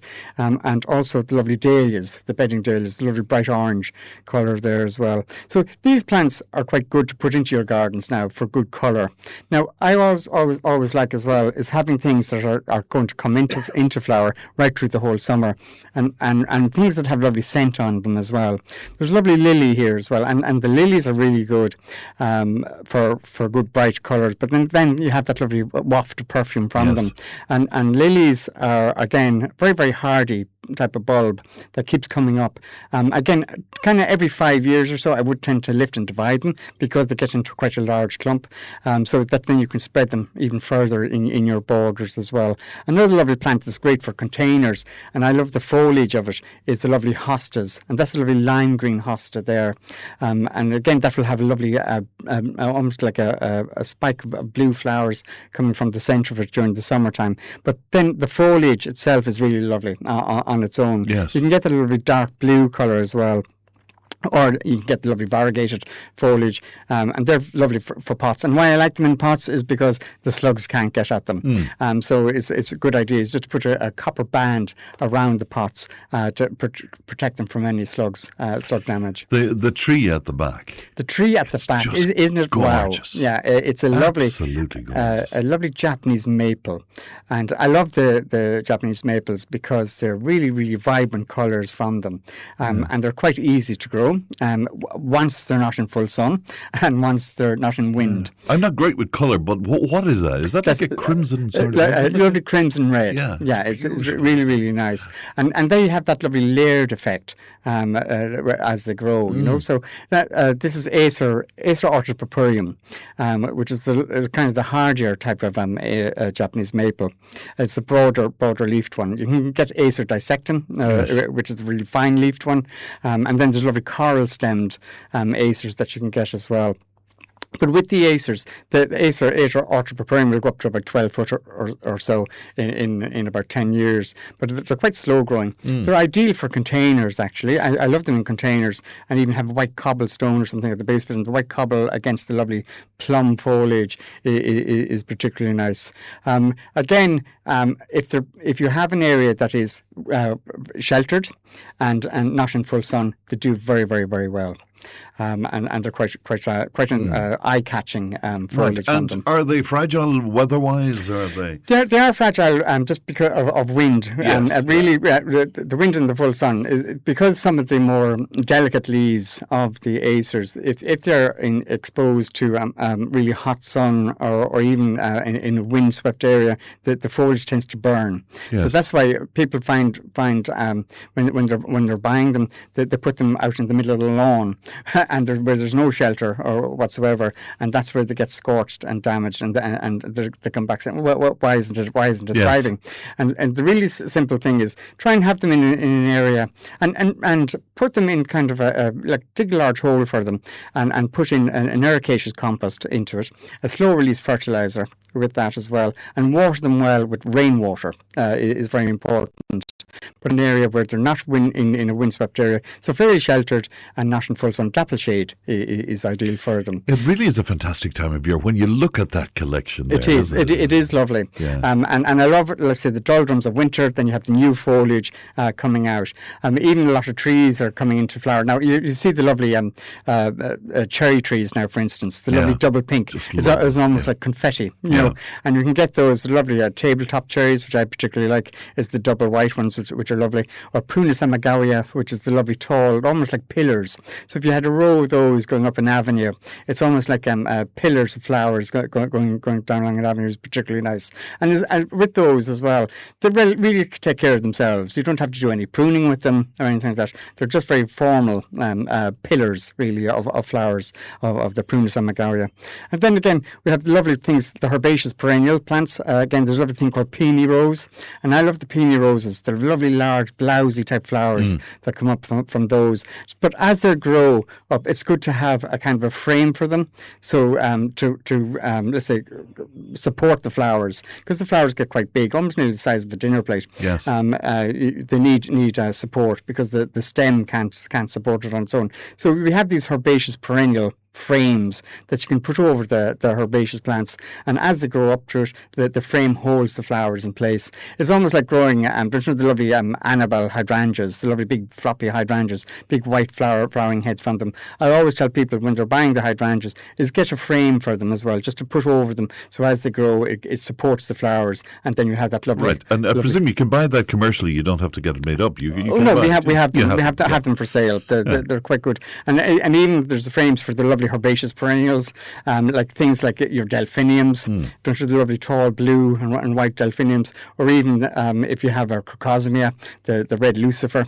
Sometimes it gets very top heavy and then it drags to the ground. Yes. So if you have a simple frame, a steel frame that you push into the ground, that holds them in place. So it gives them a much better display really, and support for them.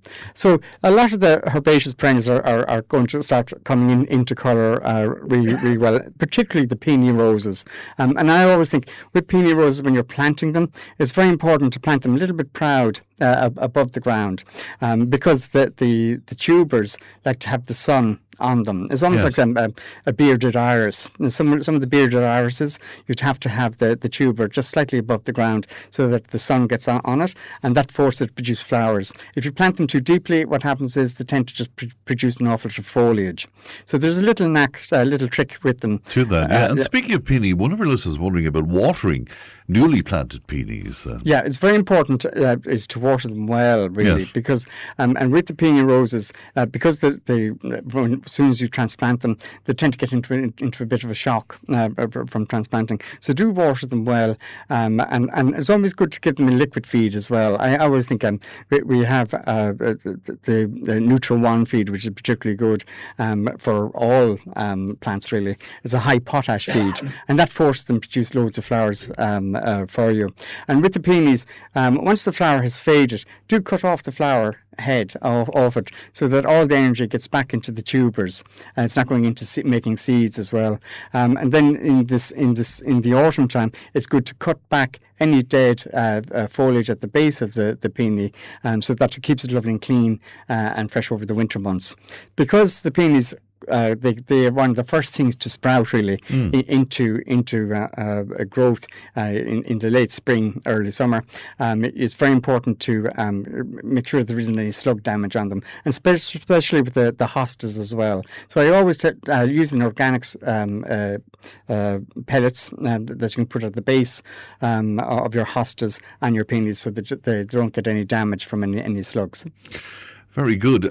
Have we dealt with everything that's there? No, we have these lovely baskets here. Sorry, now, I know, Fran, you were saying they're a bit out of fashion, but really, I was just questioning. Yeah, and I really have to say, hang baskets give you the most vibrant colours. Yes. And I think there's nothing nicer than to beautify a place quickly with the hang basket plants.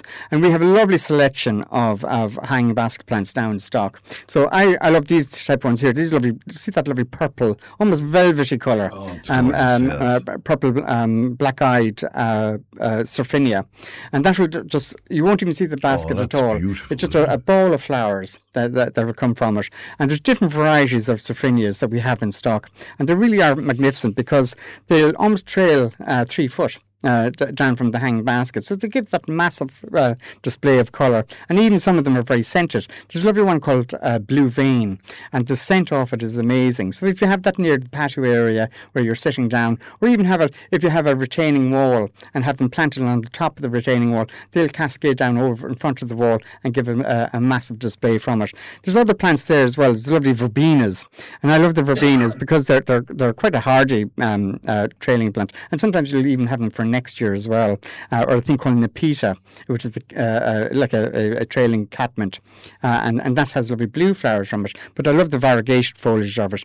There's also Lismachia, as a lovely gold leaf on it as well. But really, the Surfinias are probably the best for great summer colour right through the summer months. And then even the lovely trailing fuchsias. I love fuchsia. Fuchsia is probably one of the best. You often see it growing wild in long hedgerows, especially on the west coast of Ireland. You often see the lovely fuchsia hedges, and they really are particularly good.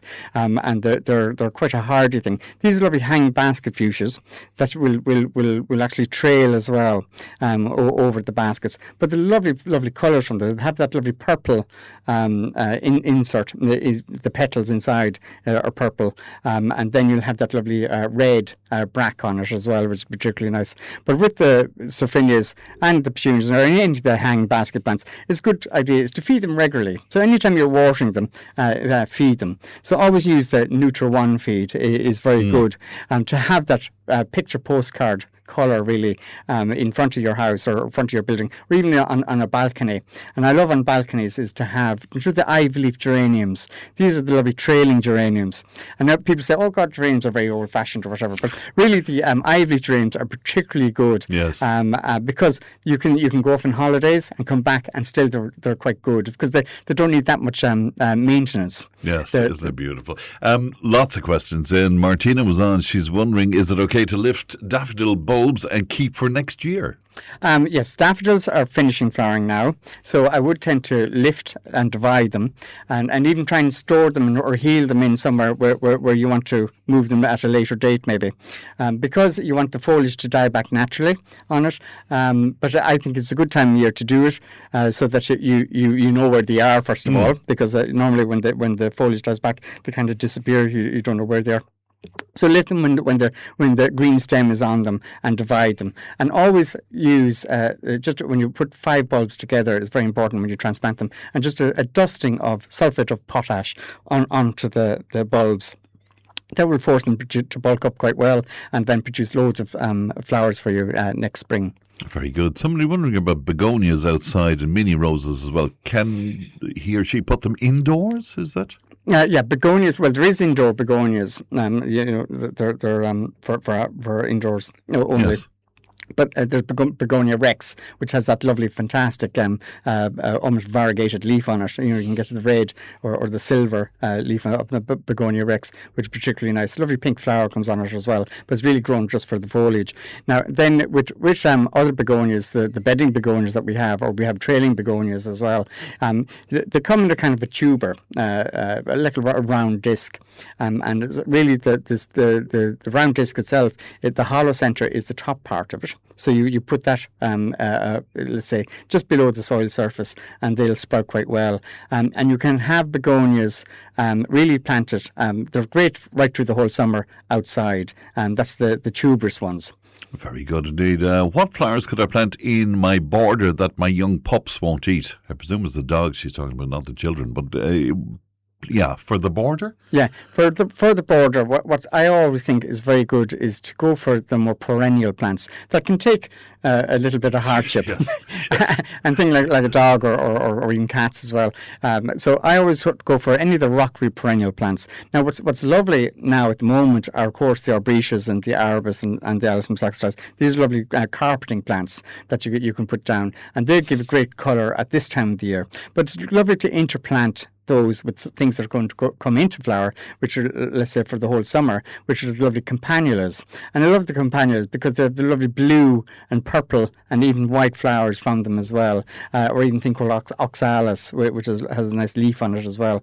So those are kind of plants that you can put into borders that really they can take a lot of hardship, yes, and still they keep coming. From the pups. My red robin hedge, the green leaves are going yellow with brown spots. Why is this happening, please? Yeah, what happens with Photinia red robin is quite a hungry plant, and it needs an awful lot of nutrients really to keep it going. Yes. Now the Photinias are fantastic now at the moment. The new leaves are lovely bright red on them, and they're quite nice. But the older leaves tend to get that rusty look on them, and often kind of a blotchy rust that comes on, black spots on the leaves of it. So really, if you can get a calcified seaweed, now powder, and you can put that down along the base of the Photinia hedge, or even if there are individual pots, you put the calcified seaweed on it. That has micronutrients in it that gives it more disease resistance to black spot and rust. Now, if the hedge is quite badly affected by it, try and remove as much of the older leaves as possible. That will encourage fresh growth from it. and any dieback in it, prune that all out of it as well. But by giving it a feed of the calcified seaweed at the base of the hedge, that will make it much healthier looking and more disease resistant to any black spot or rust. There's black coating on somebody's ivy. Yeah, that's really to do with a thing, don't show green fly on the top part of it, and it's almost like a sticky substance on the leaf of it. So, and even at this time of the year, it's funny, with the new growth, even your roses as well, you go along and just check your roses, the new growth of it, and you see the green fly starting to come on it, yes. or even a white fly as well. So if you spray a thing called bug clear onto your ivy, that will get rid of any green fly or white fly that may be attacking it. And therefore that will get rid of any of that black sticky substance. Will you take one more for me, if you would? Advice from Ultan on dividing and transplanting an aloe vera plant. Yeah, aloe veras are lovely indoor plant, and very medicinal, really. Great for burns and things like that.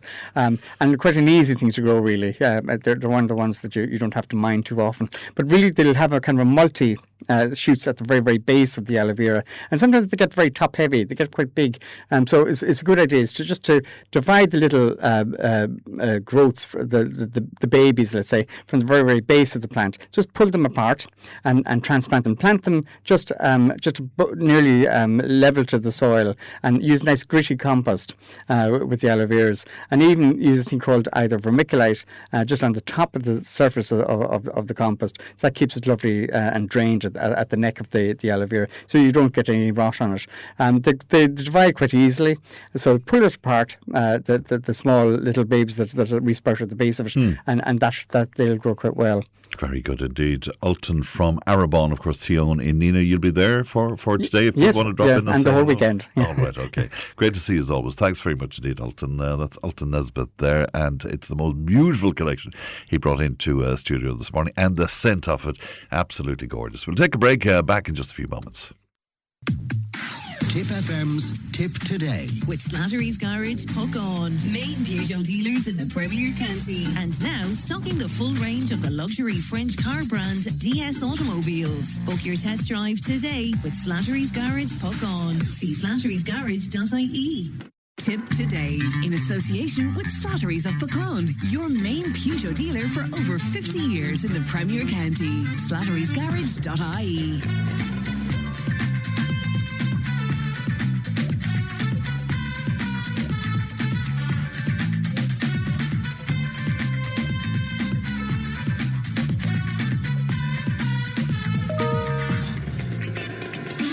And welcome back to Tip Today, coming to you live from our Nina studio this morning. 1800 938 007. Guitarist, singer and songwriter Grania Duffy will be performing at the Brewery Lane Tea Room Sessions in Carrick-on-Shore tomorrow evening.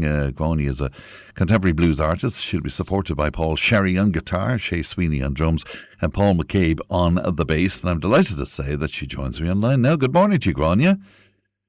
Good morning. Thank you for having me. You're very welcome indeed, and lovely to hear from you this morning, and I'm sure you're going to get a great welcome to Carrick-on-Shore tomorrow night. Tell me about you and your background, because essentially, as I say, a contemporary blues artist, but I think your musical background was rather varied though, wasn't it? Absolutely, yes. I grew up in County Monaghan, so I suppose I would have been in the hotbed of kind of a show band town, Castleblaney, where a lot of the show bands resided, like Big Tom. So sure. I would have grown up with a background of all of those musicians as probably parents of my friends and things like that. Although I didn't myself come from a particularly musical family. My parents didn't play music, but my sisters had a great interest in music. So we kind of got into a band and started playing around, typically Irish, the bar scene, playing covers and all that kind of stuff. But I was lucky in that in County Monaghan there was quite a well-known blues festival, Harvest Time, there, and that kind of was a great introduction for me into the life of kind of a lot. They were bringing over American bluesmen, and they also had great artists like Peter Green play at it and Van Morrison. So I really got a big introduction to music in my town from just local people who played in show bands and then the festival as well. And who were you listening to particularly around those years, Grania? I think I probably grew up mostly listening to early Fleetwood Mac, Rolling Stones, the Beatles, all that kind of stuff. But then through my love of early Fleetwood Mac, which was like Peter Green, I started listening to older blues things like Albert King and B.B. King. And then also alongside that, I got really interested in female singers because of Fleetwood Mac having Stevie Nicks and Kirsty McPhee. So I also got into like soul music, Aretha Franklin, and all that kind of stuff. I really did have a big mix of music. My mother was quite eccentric in that we didn't have a television in our home and we just had a record player. So we were allowed to get records on our Christmas or our birthdays, and there was 7 children in the house, so we were all listening to music. And my father was a big lover of country, American country, like Willie Nelson and Waylon Jennings and Chris Christopherson, Bob Dylan, Johnny Cash. So I really had quite a mix of music going on, but there was always music somewhere. Yeah, but quite a mix, but real quality from all those different genres. Yeah, well, I like to think of it like that, but, you know, what I was always listening to were kind of the songs. You know, we would have always been very interested, because we didn't have television, we were big into reading books, memories, so read books in the car if we were going somewhere. So then we got really into the art of storytelling and songwriting and what they're talking about. Isn't that great? It's interesting how you came to the attention of the public. It was always through live gigs, and how different that is nowadays. I mean, you know, with social media and the like. Isn't it very different now, Gráinne? It's so different. It took a while for me even to adjust to it myself. I got so used to the live music scene, and we were very lucky. We got part of that blues rock circuit, and we got to travel all over the world, all over Europe, America, even Australia. You know, so we had such a good time of it, whereby it was really in your face. Like, you went out, you played your music, you met the audience, you got good at performing. And then kind of during COVID, it kind of really went into the height of people building their social media pages, and it becoming less about the live gig and more about you just recording little bits and putting them up online. So that's a lot of adjustment even for me, because I came from a background of live performance, and now it's really kind of it's a total other experience. So it is still taking me a while to adjust to not being so much. It's kind of more 50-50 live and your online presence, but it's a big change, absolutely. To being a woman, playing the blues and playing guitar and stuff, is it still looked at as being unusual, Gráinne, to some degree? I think it's changing all the time, because there are definitely, like, whenever I started and I was playing guitar, there were probably about 5 of us. Like, there was myself and there was people like Sue Foley, and I was influenced by Bonnie Raitt, and you know, that was kind of the scene. But now, like, nearly every band has a girl guitar player in it, so it's so much less unusual now for a woman to play guitar. But in terms of maybe having a woman fronting the band as a blues artist, that's still like, it's less. Let's say it's still in the minority, but it's definitely changing. I think there's a lot more ways for women to get out there and be noticed as a musician, as an artist, and there's a lot more women on the scene, which is so healthy. It's brilliant, and delighted to see that. And of course, a lot of your music, the music you'll perform, will be original music, but is it paying homage to the blues structures of years ago? Is that still there, that traditional blues? Absolutely. Yeah, I think I still take a lot of influence from the songwriting styles of like blues, rock, soul. Like, I still love a bridge, and people are telling me nobody uses middle eighths or bridges anymore. But I still definitely have an influence from roots music. But I think there's a way to even make any type of music fresh again. And I still think new styles of music are still leaning back on having some reference to the past. Like, even hip hop artists often, you know, like have little samples of older songs. And even the way country has had a new lease of life, it's still taken all of those, you know, the elements from early country and mixing them in with new singers and new production. So I think it's still always going to have some cyclical music, you know. Yeah, and again, I'm making reference here to social media, but I'm seeing some wonderful young players out there, particularly guitar players at the moment, and bringing, as you say, contemporary influence, classical influence, jazz influence to the blues as well, and it's making it wonderful, really, really wonderful, you know. It is. Like, I'm so happy to see that people are still so invigorated by learning an instrument to a high level. Yeah. And there's so many virtuosic young players and so many really good high-style players. And even on the male side, people like Billy Strings. But then you've got Molly Tuttle, and you've got, like, even in Ireland, Maren Bradley, you've got all these people who are really stepping it up and, playing such a high level. And I'm so happy to see that level of interest, because sometimes you think, with social media, are people losing interest in being able to play an instrument to this level? But it doesn't seem to be happening, thankfully. Yeah, I'm a little suspect always of the virtuosity, though. Play me a slow blues and break my heart, for God's sake. Well, I'm the same. I think sometimes you can do more with a few notes, 2 or 3 notes, than you can with 100 notes. I think it's harder. Like, if you go back to those original blues players, they'll tell you it's harder to wring real emotion out of a few notes than it is to fly around the fretboard, Absolutely. So there's an art and craft. Less is more.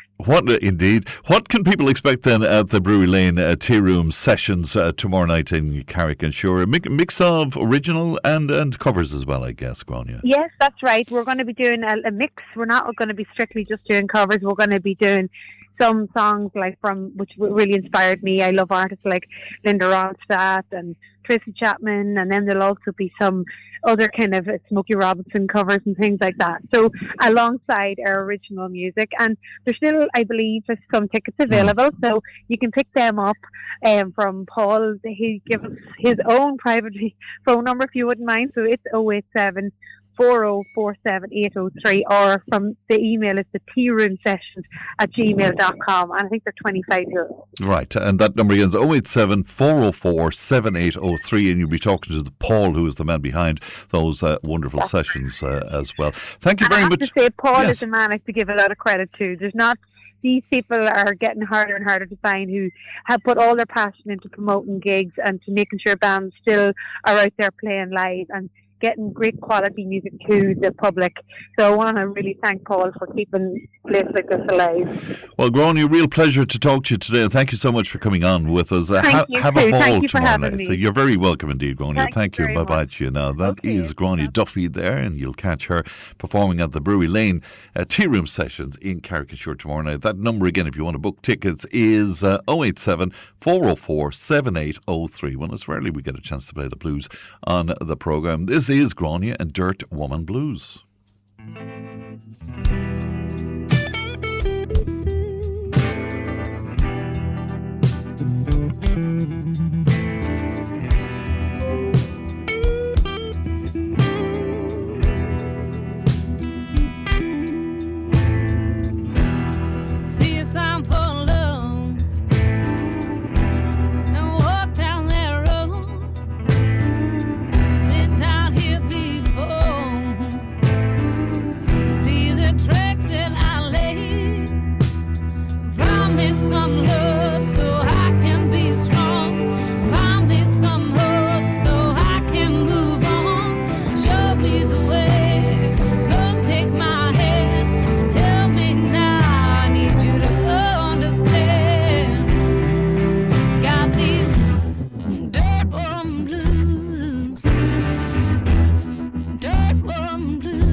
Very good, isn't it? That's Grania Duffy and Dirt Woman Blues there, and herself along with Shay Sweeney and Paul Sherry tomorrow night at the Tea Room Sessions in the Brewery Lane.